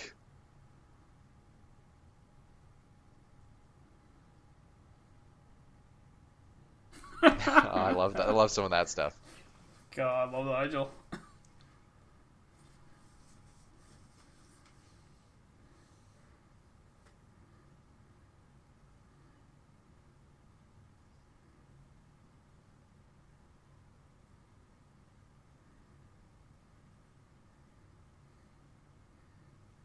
Like, just look at Bobby Roode and then look at Pete Dunne. I mean, I agree. You know? You don't have to tell me Bobby Roode's my favorite part of that. Maybe of the whole just company look right at now. everything. You're just like, this guy looks like a wrestler. He looks like a star. He doesn't look like just a wrestler. But Roode's very much like Randy Orton in the sense that once you see what everyone like the it factor, you go, oh, okay, I see, I get it. Mm-hmm. I just hope he doesn't feel as Randy manufactured as Randy charisma. Orton did. That was Orton's Yeah. biggest issue for me in the Ultimate End, is he felt a little too not created, not organic. And to a degree, also one of the issues I think Triple H has. Randy Orton had the issue of his charisma level was not exactly top tier either. I mean, in comparison, his mic skills are not great. They're average at best. Orton's got great character work, though. He does, yes. He is good. He is good character work, especially when he was back with Legacy. I think and even kind of the first darker heel turns that they were doing. Yeah, his thing is he's so crisp in the ring, like it's almost too crisp at times. Yeah, it feels almost robotic at times with him. Yeah, like I said, it feels like you're watching not a human. You can predict what's coming, like other than maybe the RKO, because obviously. Oh come on, you know when that's coming. No, but I mean, sometimes they'll throw it out randomly, right? Yeah, but even that's become predictable. True.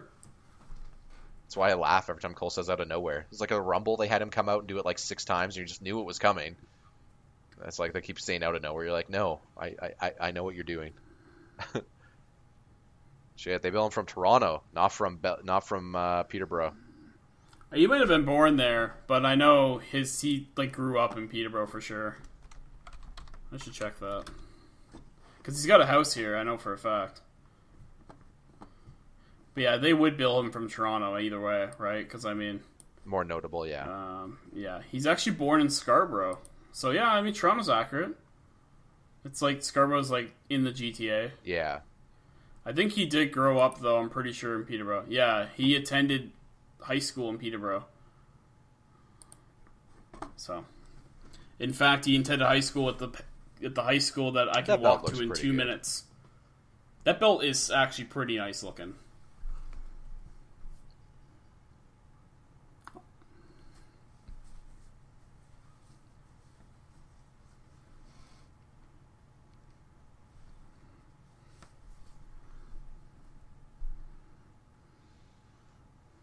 I'm waiting for the inevitable CM Punk chance, though, Ryan. Well, give me an example of some of the moves Rude uses. I haven't seen him wrestle in a while, full time. What is his finisher? Well, it used to be different. I don't actually forget what he uses in NXT. Oh my gosh, he used to use the almost like a power bomb in TNA, right? Like.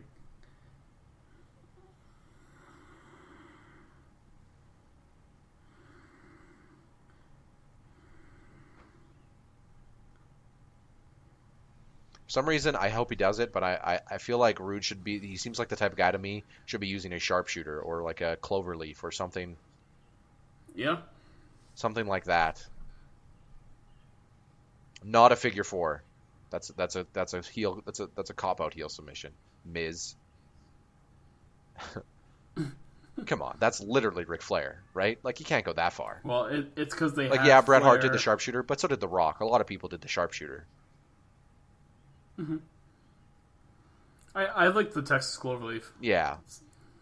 Undervalued. It's very underutilized. Malenko made that famous. Sheamus uses it randomly, occasionally. And it looks like garbage. Often. Yeah. Looks like John Cena's STF. Sorry, ST neck. Even like a solid Boston Crab or something would look pretty good with Rude. I don't know what he actually does here. Let me pull up a single leg crab. That would be nice. Yeah.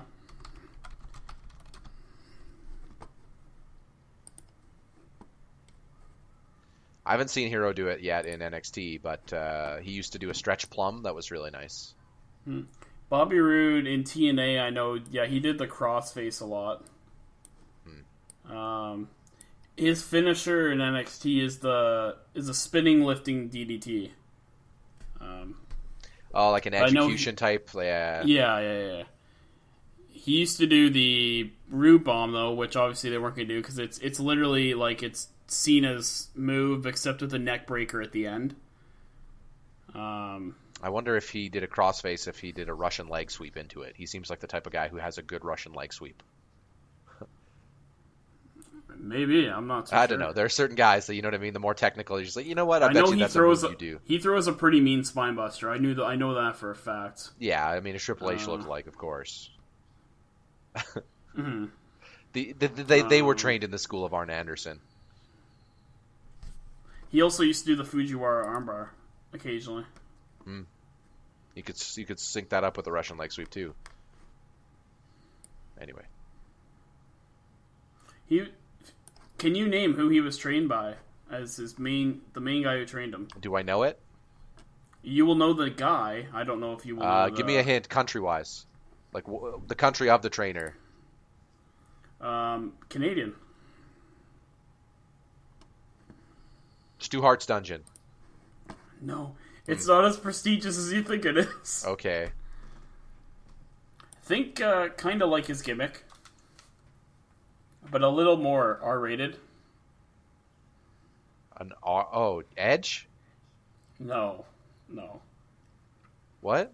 Keep in mind, I'm not meaning like the gimmick is rated R. I mean, think of Rude's gimmick, and think a little more R-rated, like the idea of it. Okay. He was a porn star, Ryan. Val Venus? Yeah. Okay, really? Venus is Canadian? He's from Oakville. They billed him from, I think, the U.S., though. Vegas, I think. I think it was Arizona, actually. But I thought it was always Vegas. Maybe right. I mean, he's an adult film star, right? He was born in Oakville, though, and which is also kind of near Toronto area. Yes, I mean, like every great heel, you can stomp. I mean, don't get me wrong. His stomps look great. But I mean, he's just stealing from the playbook of generic here. That's all I'm saying. I do like how almost everything he hits is with like intensity, though. Oh, of course. I never said it didn't look good.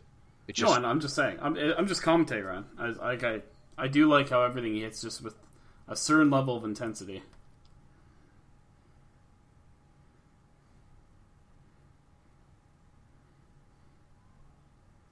He does throw a lot into his moves that I like, yes.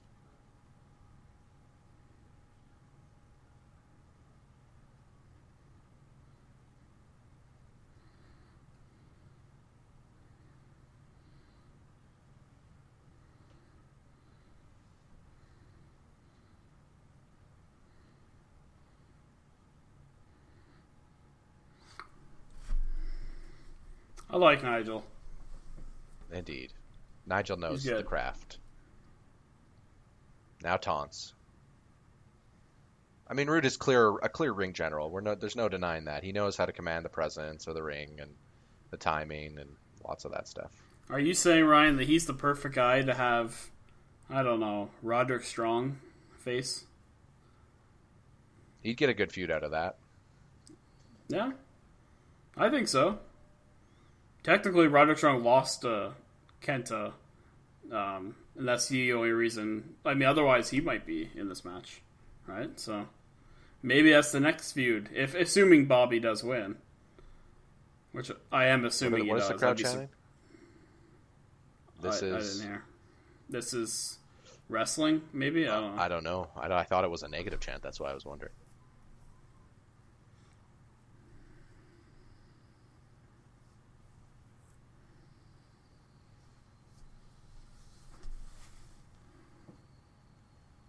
It's over. No, it's a shocker. Lariat.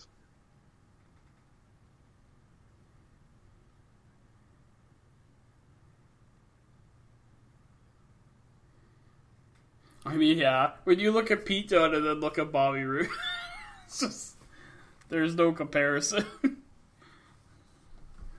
Like, and that's the big issue, right? It's like a guy like Pete Dunne, a main event an indie show, you're going up against Bryan Danielson or Punk or, you know what I mean, in the days, whatever. That you can sell that, but I mean, oh jeez, you're gonna have to put him in the ring against like John Cena, right? To do that in WWE, and you're just like, that just doesn't look right? You know what I mean? Mm-hmm.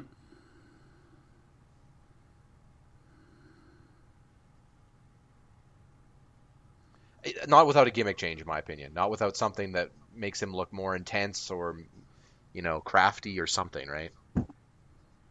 Mm-hmm. I think there's things you can do with Pete Dunne to make him look to work with it. He's obviously not unsalvageable. Percy Watson dropping the Kobayashi name. Yep.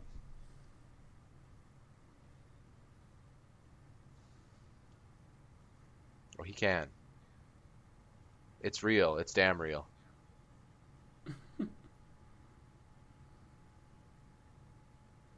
Hey, the CM Punk combo. No. Okay. Well, just for the Chicago crowd, right? Kenta never did that originally. Right. He never really. You know, just like the GTS, everyone steals from Punk, Ryan. Yep. For those who might actually not realize this, we are obviously kidding. But yeah, apparently Kenta was not overly thrilled that Punk made a comment about using. He didn't like that Kenta used the GTS in NXT or something. He tweeted out. Oh, he was joking, obviously, clearly. I don't know. It didn't come off that way, and Kenta didn't seem to take it that way, but maybe he might have been. I assume so.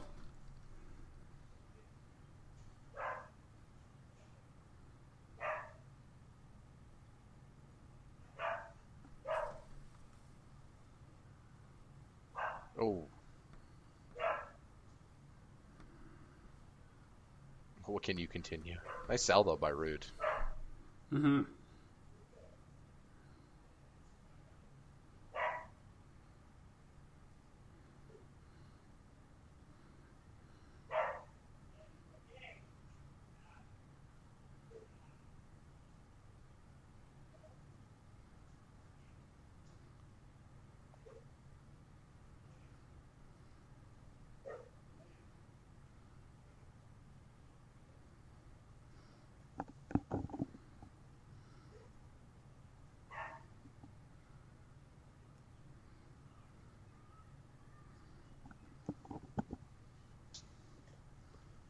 what do they call it? Glorious implant? Well, I don't know if it's actually glorious part of the name. They might just use it as the adjective, but yeah, implant DDT. That maybe. Oh no, yeah, you're right. There's still a tag match. Those are the only 2 matches left, though, aren't they?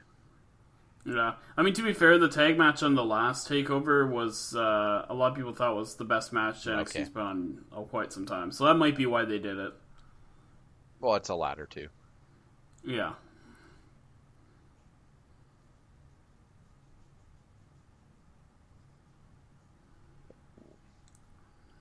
Falcon Arrow. Mm-hmm.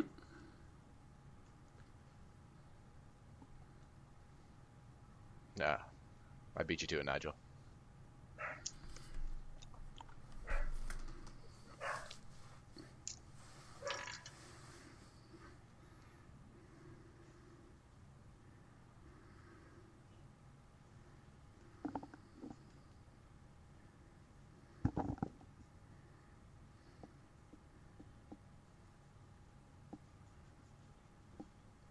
Oh, yeah.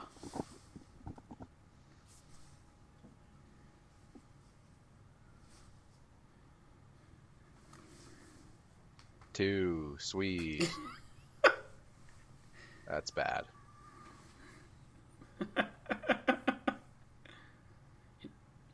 Nice spine buster. Mm-hmm. I'd hate to give him credit, but there were moments. He didn't always do it, but there were moments where I would say Batista had the best spine buster in the industry. He had a good one. Yeah, there were too many times where he put his head underneath the armpit of his opponent, and he just kind of fall with them. But there were times where he would lift them up higher than his body with his hand on their chest and just like explode them down in a way that was like, that looked good.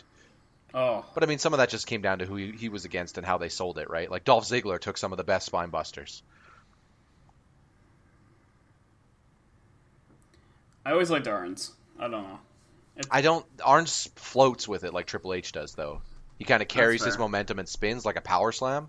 I do like the snap from... actually, you know, funny enough, threw a really good one was Adam Rose.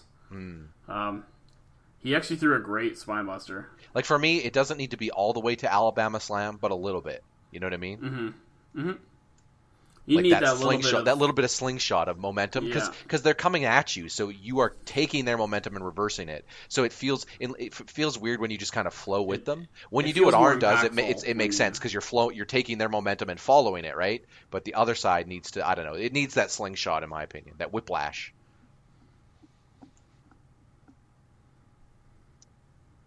Rude's selling pretty well in this match. Yeah. I think he's going to miss here, and his knee's going to hit the post or the steps. Well, not quite the post, but yeah. Oh my goodness! We don't need the commentators. Let's just let that guy commentate. For those, if you were you're watching, the guy in the crowd yelled right into the solid steel steps. You get a little Michael Cole there. Those steps are made of solid steel.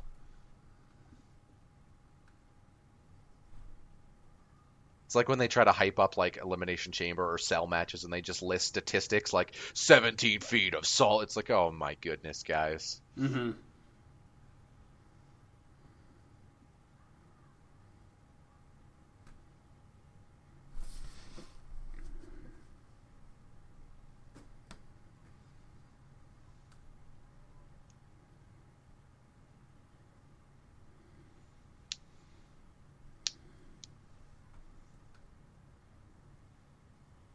Has the match changed your perception of who you think's going to win? Have you been sold on the story? Do you think that Kenta maybe has a shot? I still think Bobby's winning. I think it'll be a smoky finish because they got to do a few more matches. Also, Rude that was gross. What was gross? Rude had snot all over his face and he wiped it on his shoulder.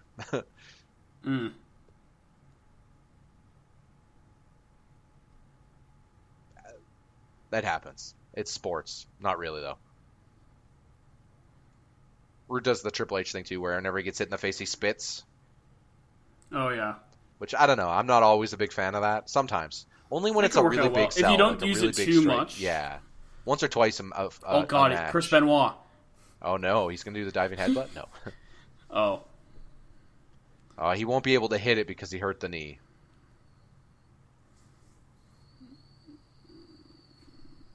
And that is your finish, right? Are they going to do the finish kick out? No. Oh, wow. He didn't get the full extent, though, because of the shoulder, right? Is that guy got a white shirt that says, I'm a Cena guy? I hope so. Cameraman, you don't need to zoom on his face. Thank you. Someone get Bobby Roode a tissue, please.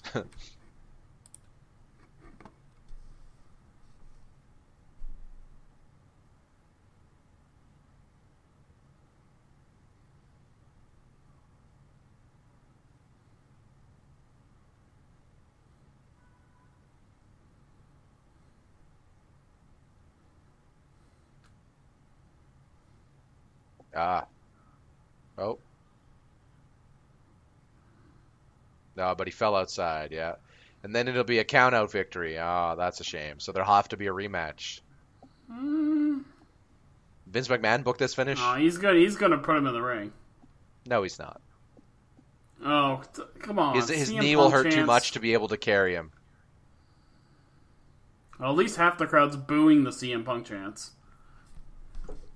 Or are they booing the smoky finish that they thought we were going to get? They were definitely booing the CM Punk chants. Why? They're in Chicago. They drowned them out. Yeah, but drown them out for what reason? We're in Chicago. Let them chant. Yeah, it's his hometown. It's just, I don't know. Some people don't like the Punk chants. I mean, he did us GTS. A lot of people just don't like Punk anymore.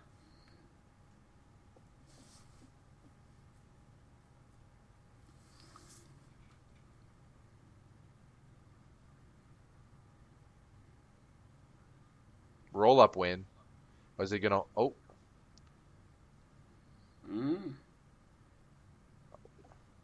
I really thought we were gonna get a heel finish somehow here. Oh.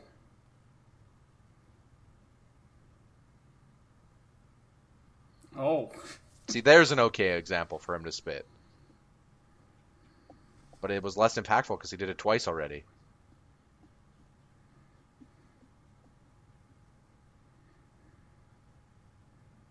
But he already hit the go to sleep, so it could, yeah.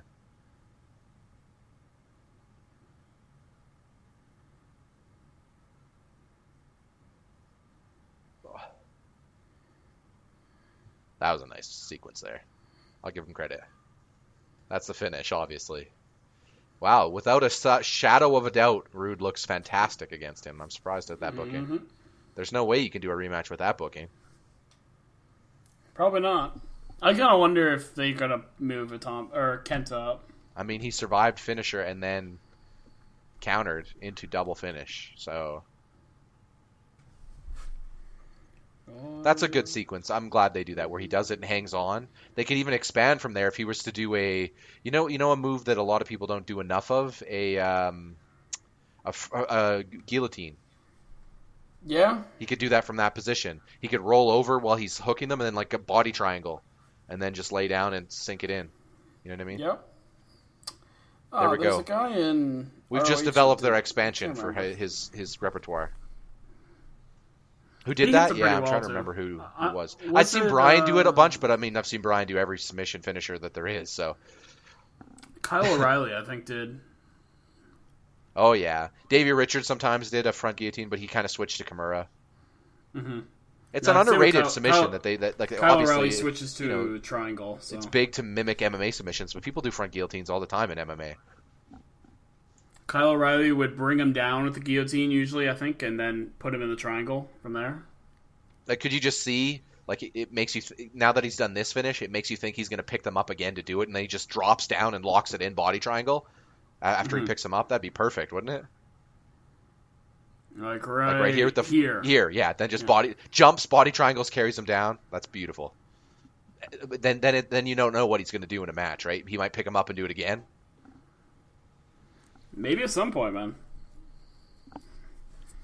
Yeah, Bobby Roode just needs to listen to this. There's this idea for him.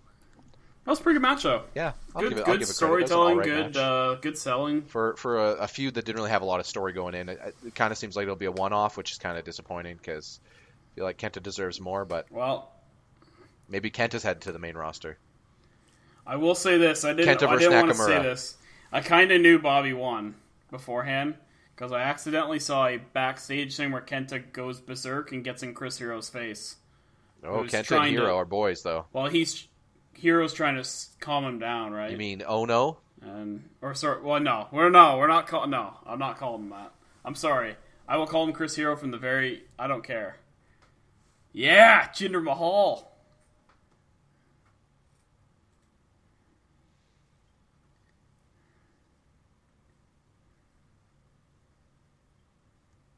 What?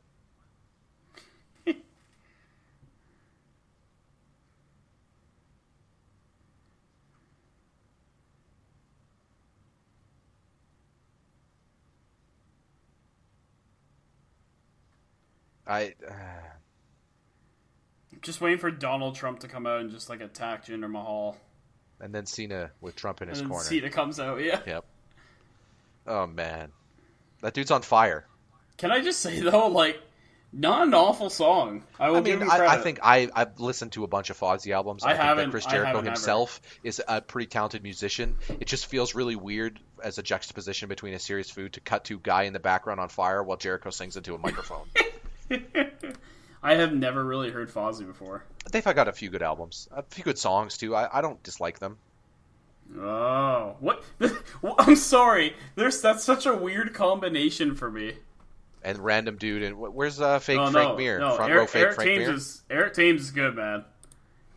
Maybe they'll cut to Frank Mir, and then we'll get confirmation that it's the real Frank Mir. Hey, Chris Hero. Hey, now there's some talent right in those three. Yep. Pat Patterson's like, get your hands off me, oh no. Oh, Pat loves Sammy, so... He doesn't like Hero. Loves him. I don't know if he does, gave him that I know look, he like, loves... You can't put your shoulder around me, Hero.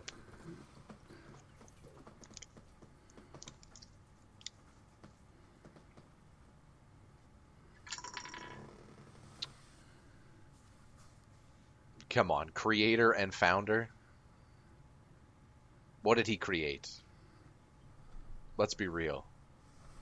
He probably had a part in it. So, following that Bobby Roode match, we're going to get a Bobby Roode promo. That's what I'm hearing.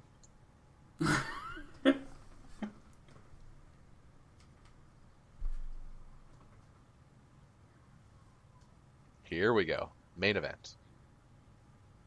Who are these guys? We got Ciampa and... Ciampa and Gargano. I don't remember Gargano really well. Also, what? Is that Christopher Daniels as their manager? No. Fake Christopher Daniels? Is he a prophet? You don't know who that is? No. Are you serious? No. Oh, man. Oh, man.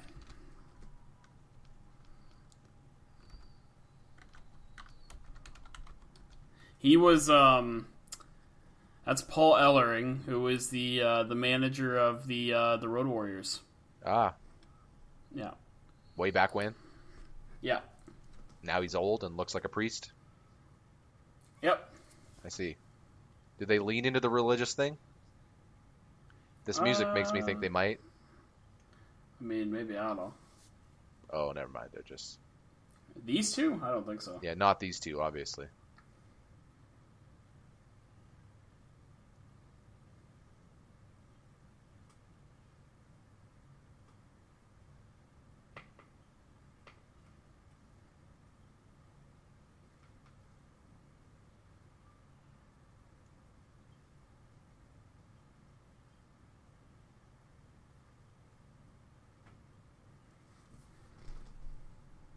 So, 3-minute warning? Is that what these guys are, basically? Your generic big man tag team? Is there any talent among those guys? I don't know. I've only seen one match, and they were pretty good at it. But it was... These two carried the hell out of it, and Revival was also in it, and they were great.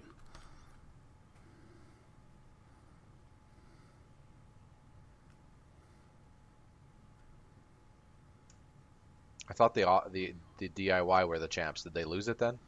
They lost it to them, yeah. Oh, okay. So That's what they just showed. This is the third match. Mm-hmm.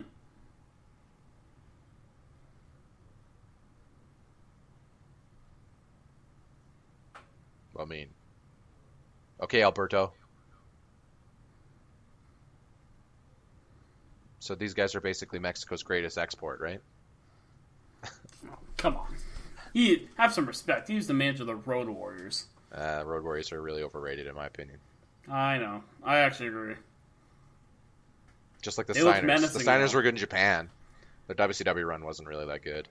And then Scott Steiner went crazy. Oh, I know what. And then Scott Steiner become the greatest wrestler of all time. Are you kidding me?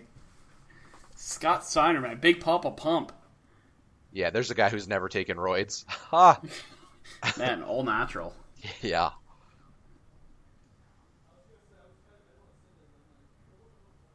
Tonight on E! True Hollywood Story.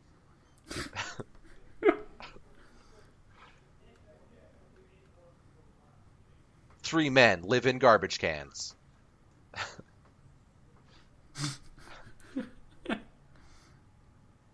Shit, it's this is what happens after Lex Luthor decided he'd no longer be a businessman. Okay. Just waiting for your reaction. Oh. Okay, now we have the cast extras from Mad Max Fury Road. Actually, it's more like their military garb is mixed with Roman Reigns' SWAT gear. I don't know. I don't like it. I mean, at least they take it off pretty quick.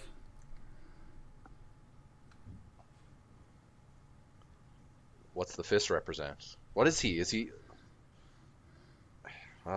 Dude, he is the leader of the group. Paul Ellering, man, when he hits that choke slam on you. That Nikki Cross should be with these guys, considering the amount of leather she wore. I mean, that guy's suit is made of leather. His boots too. I mean, that's pretty. I mean, the boots is pretty adorable. Yeah.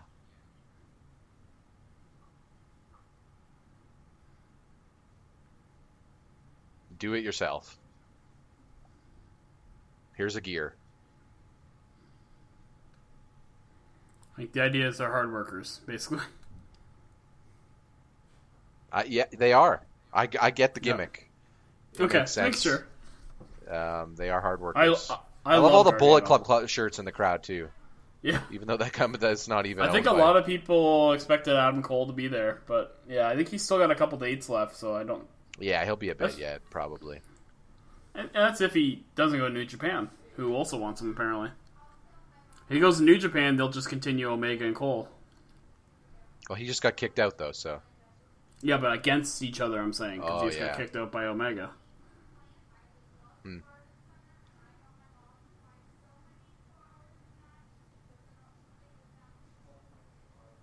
Like, he just looks like a nightclub owner. I don't know. Kinda. Or like he kind of looks like, I guess, like a mob leader. Well, he's a nightclub owner, but he does some shady stuff on the side, and those two SWAT Yeah. dudes who wear the weird masks are his... He sells drugs. They're his bounty hunters, or his bodyguards, There you go. right? That's the look I'm going for. They should just lean into this stuff, too. That's what bugs me about it. It's like, actually just lean into it. Literally show them from, like, a bar, and, like, the people are playing pool, and those two dudes are just standing by a door, and then he gets out of the door and starts making orders of people. Then I'll buy it. Instead, they just kind of say menacing stuff, and then wear leather. Like I said, there was a rumor Ciampa's going to turn heel. I hope not, though, because I don't know if they have the tag teams. Join with the nightclub boys. I don't know if they have the tag Ciampa teams. looks to like the lose part, another doesn't he? one.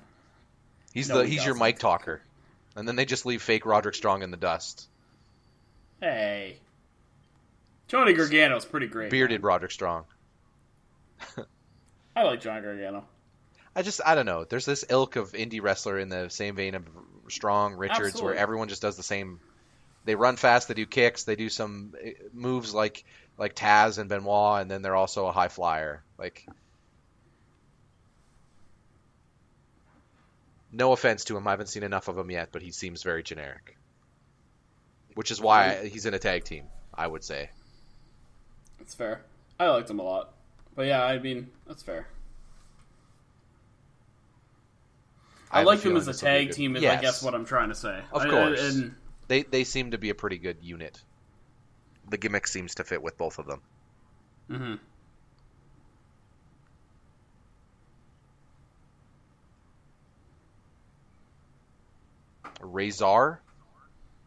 Razor.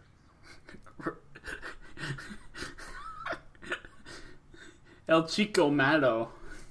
Razor. That definitely is the bouncer or the bodyguard of Nightclub owner. Yep, that's what Batista played that role in the movie, I think. Razor. Sorry, I love wrestling. It's really dumb sometimes. Most of the time. Oh, absolutely. Totally. Favorite ladder match? We're watching a tag team. Favorite tag team ladder match? I think I know where you're going. I'd probably say the same, but how can I not say WrestleMania 17? I've seen some really good ladder wars in ROH, including one between the Briscoes and Steen and Generico. But I would still also say WrestleMania 17. Sorry, 17. If we're talking singles match, then that's more of a. You'd be surprised to hear my favorite singles ladder match. I like Michaels and Razor. Generico and Steen. Yeah, I don't think you're gonna know what mine is. I mean, I'm assuming either Hero or Bryan's in it. Nope. Okay. It's a WWE product. Oh. A non-pay-per-view WWE product too. My favorite ladder match of all time is actually a Raw ladder match between Jeff Hardy and Undertaker. Hold on. Jeff Hardy? Yeah. Are you serious? Yeah. There was a story sold in that match about Hardy not going down, and even though Taker won, Hardy almost won the title. That was when Undertaker was doing his respect me, I'm an old biker gimmick, which was one of my favorite Taker gimmicks, by the way. I liked it better when he wasn't all goofy and just kind of, he was like, I'm basically the hard-ass veteran. I'm like, that's what Taker is, so I like this. And there was just some really great moments where Hardy just kept getting up, and then even after the match, he kept getting up and said, "You didn't break me." And Taker just comes in and beats him again and again until finally Taker comes back and just shakes his hand. And I was just like, "That's a story. I like that. That's compelling, even as a non-Jeff Hardy fan." To me, that's what they needed to sell from Hardy. Was he doesn't have anything but spirit, so you need to make him about that, and they did that to me. That's the most effective Jeff Hardy's ever been. That and his feud with CM Punk, in my opinion. Yeah, actually, I did enjoy his feud with Punk, for sure. And the biggest reason I'd say that's my favorite ladder match is because every ladder match can be a spot fest. There's more to it than how are you using the narrative of the ladder match to tell a story? And I felt that did such a good job of that. Yeah, I mean, don't get me wrong, the WrestleMania 17 one was definitely a spot fest too, but I think as a tag match though, it's fantastic. Yeah. Well, and that's one of the first notable ones that you really saw that wowed you. I think it's harder for them to do that more and more when you've seen table spots and you've seen etc. But I mean, it doesn't have to be TLC for there to be table spots. Mm-hmm. They can just include them for the sake of it. Which I mean, this match could even have it, right?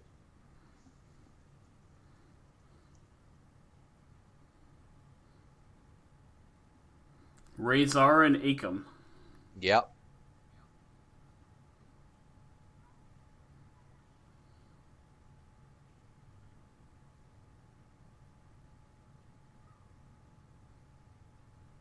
That's where these people are from then. We've got it. So that guy is a nightclub owner that is a villain to the Ninja Turtles, and those are his bodyguards, Razor and Akam. Done.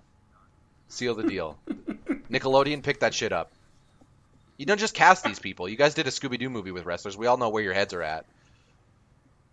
That's kind of part of the problem to me, is that it's cartoon levels of naming conventions and gimmicks. And I get it. They're attracting kids, but I'm not a kid.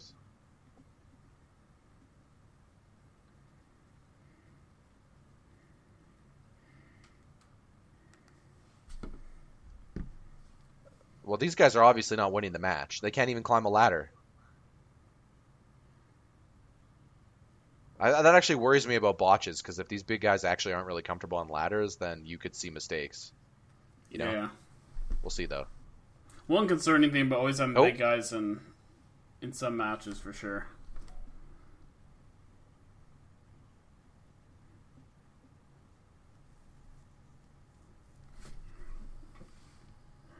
Maybe the nightclub owner will jump up on the top of the ladder. Yeah. Listen, he's going to call in support.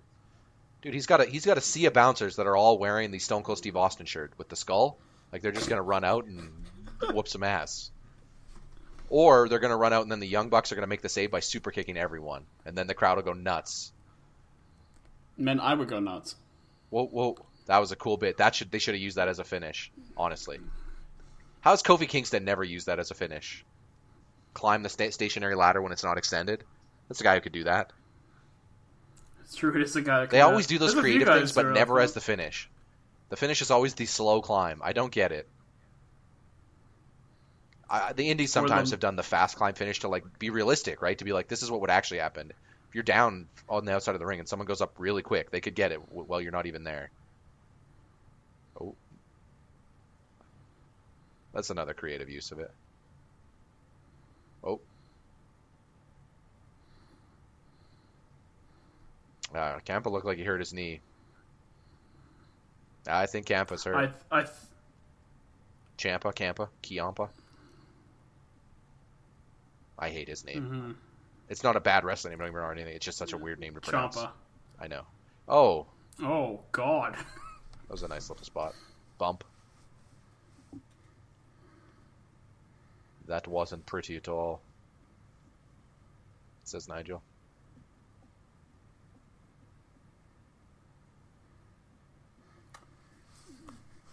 The bouncers.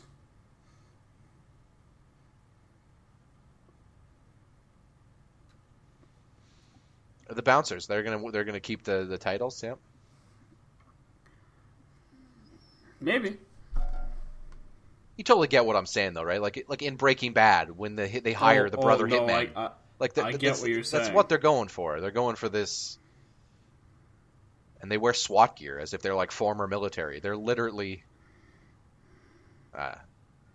No, I get what you're saying. Trust me. Although to be fair, their pants actually look like they ride dirt bikes. They're just out there, ripping. That's what they do in their spare time. They gotta look. They gotta wear the uniform for work, right? The nightclub owner would beat them with his stick otherwise. Yeah. He's got an old stick too, like an old. It's literally an old billy club. Come on, boys, climb that ladder. Because our nightclub owner there, he's a former cop. Man. Well, it's a good thing they got infinite time to get this because these guys literally can't climb ladders. We didn't have enough time. Oops. I always wonder, why don't you have one guy climb, the other one beat the fuck out of the other two? I always wondered, since there's no rules, why don't you just bring handcuffs, cuff them to the ropes, and then climb and grab the ladders, and then call it? Technically, that has happened. Really? In what promotion? That's what Orton did to Cena to win the Undisputed title. He cuffed him and then climbed and got both. I feel like that's what you should do at the beginning of the match. Just literally, and they need to do that just to troll, like the finger poke of doom version of a ladder match. Literally just have the heel manager cuff them from behind and then just throw them out. It's like there's no rules, so you can literally do whatever. Yeah. And then just climb and grab them and then leave them cuffed and just walk away and be like, oh, that was easy. They should do that as a main event of a WrestleMania. Okay. Like, no. Come on, that would be the best troll of all time. No. They should do that with Seth Rollins and then then they can call him the mastermind or whatever. He just wins every match. He wins every match by technicality. I just literally manipulates the rules to the point where they have to change it so that there are no rules. They want tables, guys. But the Dudleys are here. Not ladders. The worst part is maybe they are. I mean, apparently rehashing old take team gimmicks is all WWE's good for now. I think the Dudleys are retired now, actually. I think they officially announced their retirement. Stereo powerbomb through ladders.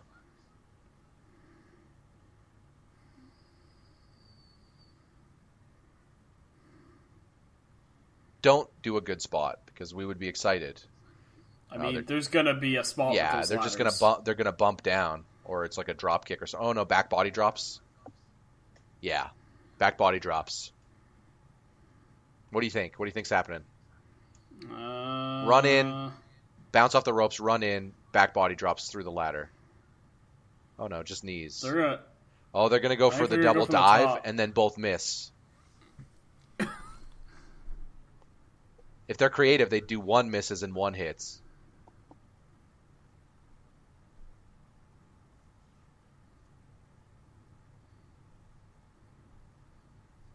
It's amazing how much smaller Ciampa seems on the WWE roster. He was always a big guy. I was gonna say, like, gosh, I always thought he was big, but that's just compared to, I guess, some of the indie that's guys. the thing, right? The indie guys are always so much smaller that it's easy to look big on that scene.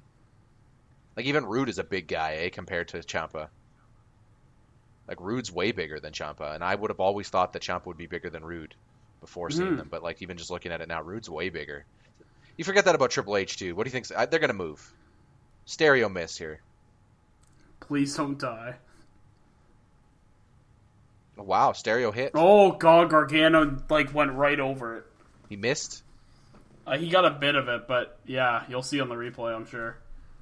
Oh, man.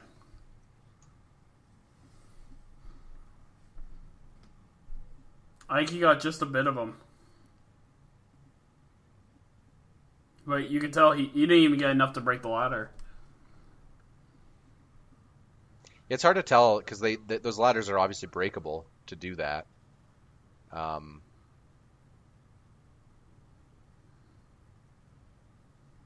geez, he took a flip right after the fact. No, I know. He got lucky with the way he landed on that flip. He landed on his feet and butt because he flipped so fast.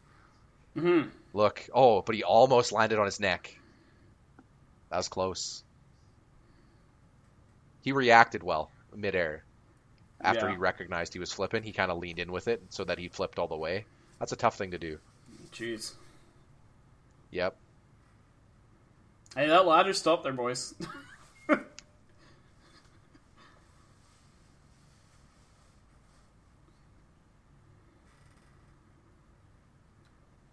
Paul Ellering's going to get involved.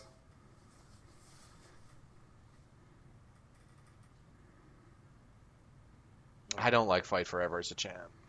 I know you don't. This match isn't even worthy of that chant. There's been 3 matches in history that I'd say are worth that chant. I mean, Rock and Austin, right? There was the one that I watched that was I showed you, that was the DDT promotion that was the 6-man or the 5-man 5-on-5 elimination tag or whatever, or just huge tornado tag that Meltzer gave 5 stars and then later changed. You know which one I'm talking about? That has Dragon Kid. It was ROH. Yep. That's one I'd say Fight Forever because there's enough talent there that someone takes a big bump, then they can sell it while the rest of the talent fight. You know what I mean? Yeah, I mean. Then it doesn't. Then it's just not just rest holds. I would like to see an hour-long version of that. That'd be insane. Yeah. Sprinting, just an hour sprint because you have 10 guys in the ring. Just let them go nuts. That'd be something to watch. It's probably almost too tired though. That's the hard part. You'd have to keep up your stamina. Well, yeah. If you were to do that, dream match of that. I mean, didn't Chris Hero wrestle for 12 straight hours or something like that? I don't know if it was that long. Him and Punk had a really long ladder match. No. He did a charity thing where for every certain amount of people donate, he did another hour. Despite his size, he has surprisingly good stamina. Oh.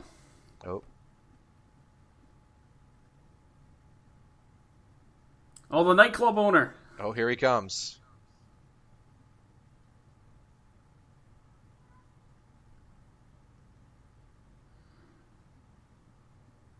Super kick! Sorry, I took my Steve Corino. All right, Steve Corino. Yeah.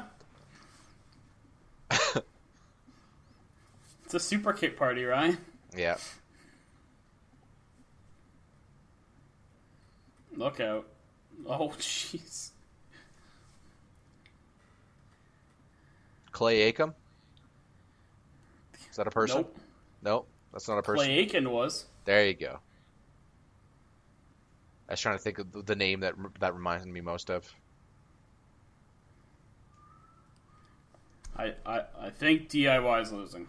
The Authors of Pain. Yeah. They invented the definition of it, Ryan. Listen, they wrote it. They should probably change the name because I'm pretty sure these guys haven't even read a book, much less know how to write. So that's really offensive, I know. But look at them. Hey, we've already established that they are bodyguards to a nightclub owner. An aging nightclub owner, no less. I love So that we've how much established this. how much education did they get? They didn't get post-secondary. Did they even graduate? Maybe they just had something. The go real wrong, people man. behind these characters did, but these characters, they didn't. They made some I poor love how life choices. We've established their gimmick, apparently. Yep, exactly. We're going to build it for them. If they're not going to build it for us, then we have to come up with who they are. I mean, you can't just say authors of pain and leave it at that.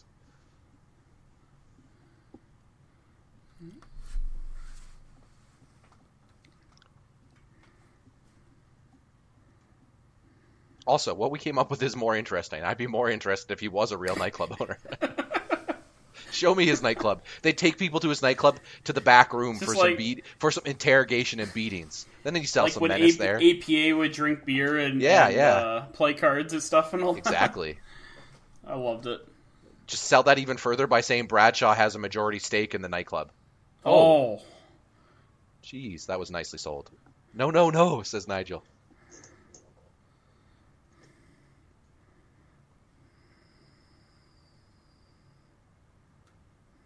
Gargano's a true good guy, man. He saved them from the authors. He didn't take a bullet. He took a ladder for him. Yeah. Okay, Ciampa, get up. It's a good thing Get he up. used to work at Home Hardware, though, so he's used to it.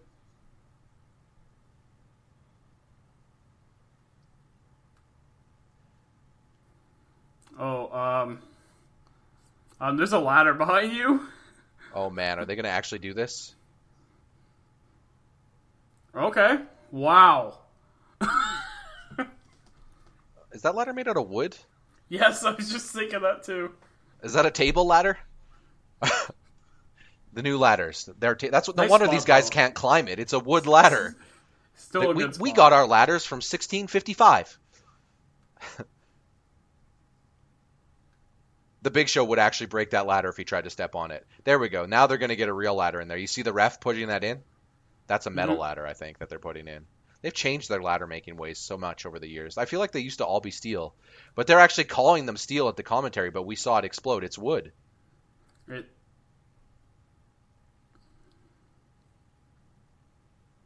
CM Punk?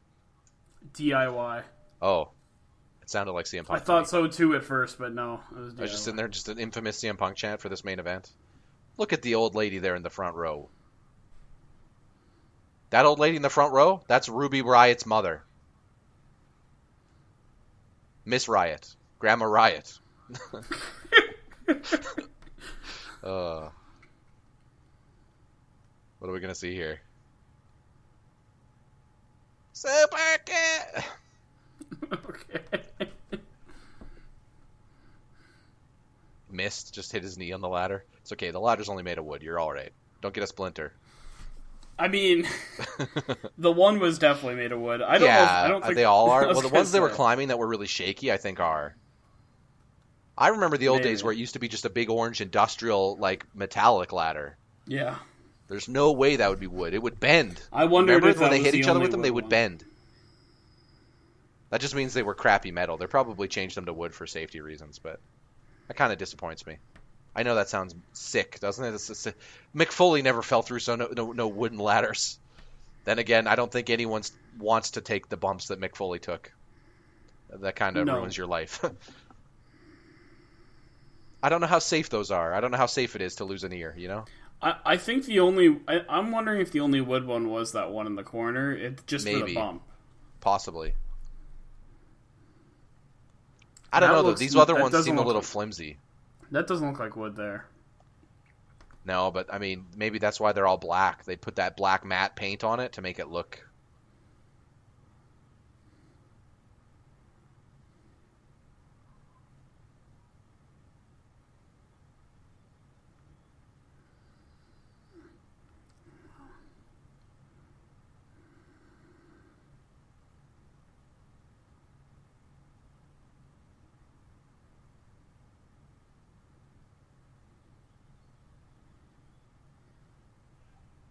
I think that is your finish. I believe so. It's a shame. They didn't do it themselves.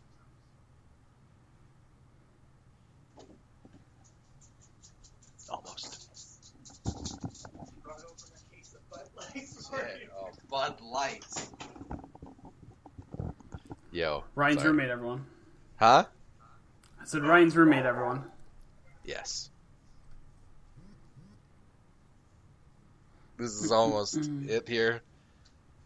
Well, they're having a party at the nightclub tonight. Hell yeah. This will be our new running thing with these guys, by the way. They are the nightclub bodyguards. We need to have. We got a name of the everyone. nightclub. We'll work on that for Yeah. for future content. It's got to have leather in it, right? They're not playing newer music though. They're playing older music. They're playing Guns N' Roses and that type Hey, of that stuff. sounds like a kind of a cool nightclub. I'm just saying. Yeah, they're just hanging. They're chilling. Anyone who's seen Justified, just like, oh, so you mean like Boyd Crowder's bar? Oh, Oh, God. yeah, that was a good bump. I don't know. It was an all right match. Some good bumps, some good spots, but I've seen better ladder matches. I also feel like everything was ruined for me by seeing that wooden ladder. Yeah, I don't know. That doesn't look wooden when he first goes through it. Look, No, but you can it clearly doesn't, tell no. it is after it explodes through it. Yeah.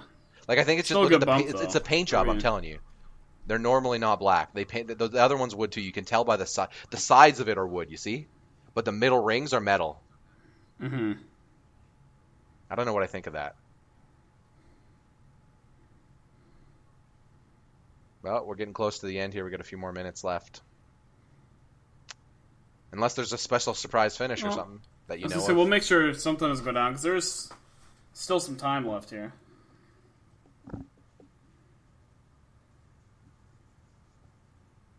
They do have a weakness. All you need to do is start a rival nightclub. Come on, Ciampa. You guys need to call Rocky Romero from Roppongi Vice and really create the super team. Trent Beretta. If anyone can handle them, it's those guys. They hang out in Japanese nightclubs. They know better. Chris's boy, Rocky Romero from Roppongi Vice. That's true. Roppongi Vice? Oh. Man, they would be a great tag team in WWE. They would. The eye patch, the pirate look. Oh, man. Rocky Romero is the legend. Maybe a send-off for these guys? I didn't think they were going up. Yeah, already.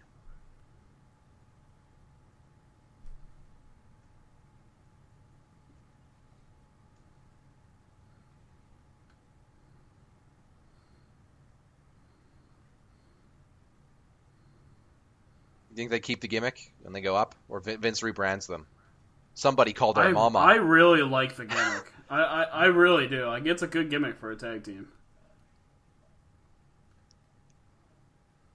Yeah, they're a good workhorse style tag team that you need. Yeah.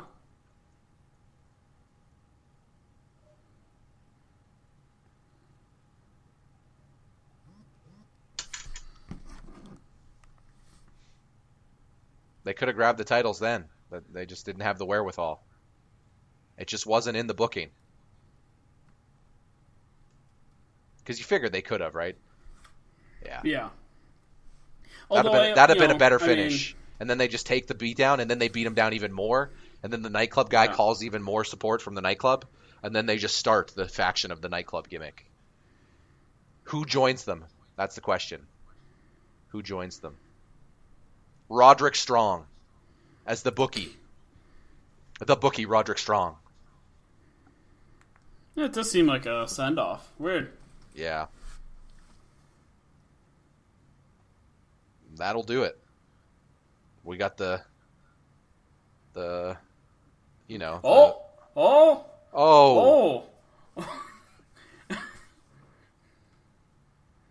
I like it. I really like it. Well, that's the end of this other guy's career, by the way. He's going to Marty Jannetty now.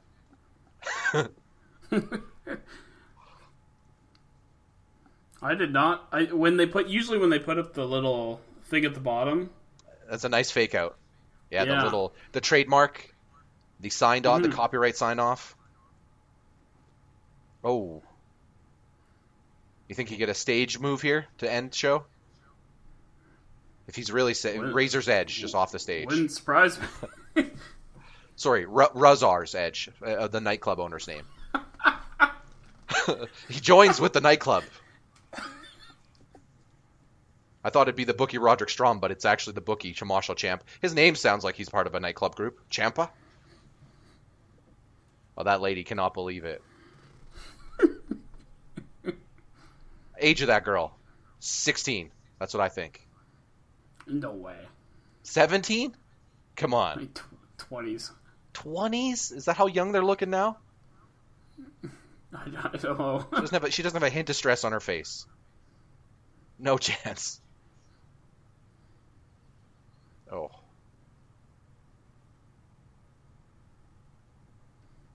That guy has a Big Show shirt, so we don't want to look at his reaction. Of all the T-shirts you get one for that. The Big Show.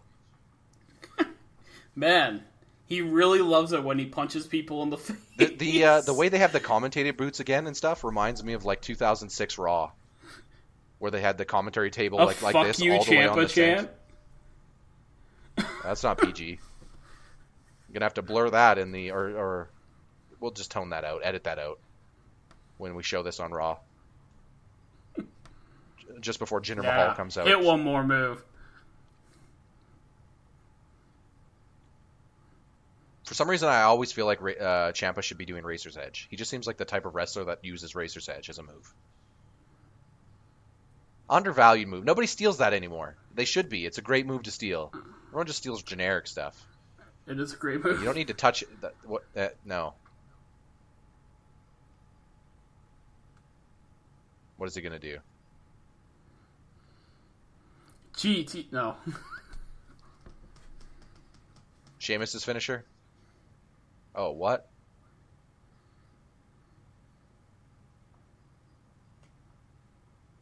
Oh, okay. The whole I didn't padded. expect that, yeah. Yeah.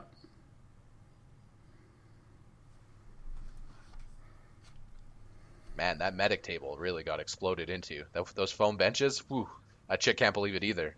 No, that guy's just laughing. One guy's let's cut to more reactions. This has been a thing ever since the Taker thing, right? I know. The Taker lost, yeah. The worst part is they have so many marks in the crowd who just overreact to everything. Or they have people who act for them, right? Yeah. Like the guy who did the really big eyes at the Taker thing. The guy who was freaking out when Lesnar came back. Yeah. Oh, man. He's in the crowd there. Dude, he's in the crowd. Yeah, I was going to say. He's like front row there. He's hanging out with front row. Always the same. Fake front row Frank shirt. Mir.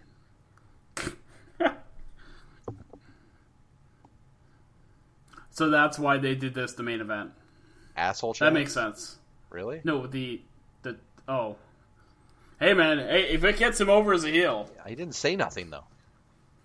Didn't have to. I mean, is that really an asshole move? All in his actions, man. To take his partner through the... His best friend pushed him out of the way of that ladder shot. Yeah, exactly. What are we going camping? Look at the stage light in the back. That's weird. Screw those papers. Nigel, your notes? Irrelevant. Hope you didn't want any of those. That's why he's an asshole. He kicked away Nigel's notes. Nigel comes over with the big clothesline. Yeah, running lariat. Tower of London, off the stage. Nigel now teaming with... Now we get the copyright. Is this just another fake out? No. Oh, that's it. Okay. Well. No, now the wizard is here. Well, that was NXT Takeover Chicago. So not bad. It had some good quality matches. Yeah, the UK match was the match of the night in my opinion. Oh yeah. Otherwise, I thought it was an all right show for a pay-per-view. I'm a little let down. I thought there was kind of an average feel to it. The women's match was weak, I thought, personally. It was a little too botchy, and the strong match had a good finish, but a lot of it was kind of weak. So why don't you just outro us then, and we'll call it? Yeah, we'll talk more with the next NXT show. So we will be back next week or this week. This has been technically Talkover. NXT Talkover. NXT Talkover with Chris and Ryan. Hope you guys enjoyed. We'll see you all at that nightclub. We'll come up with a name for it. Too sweet.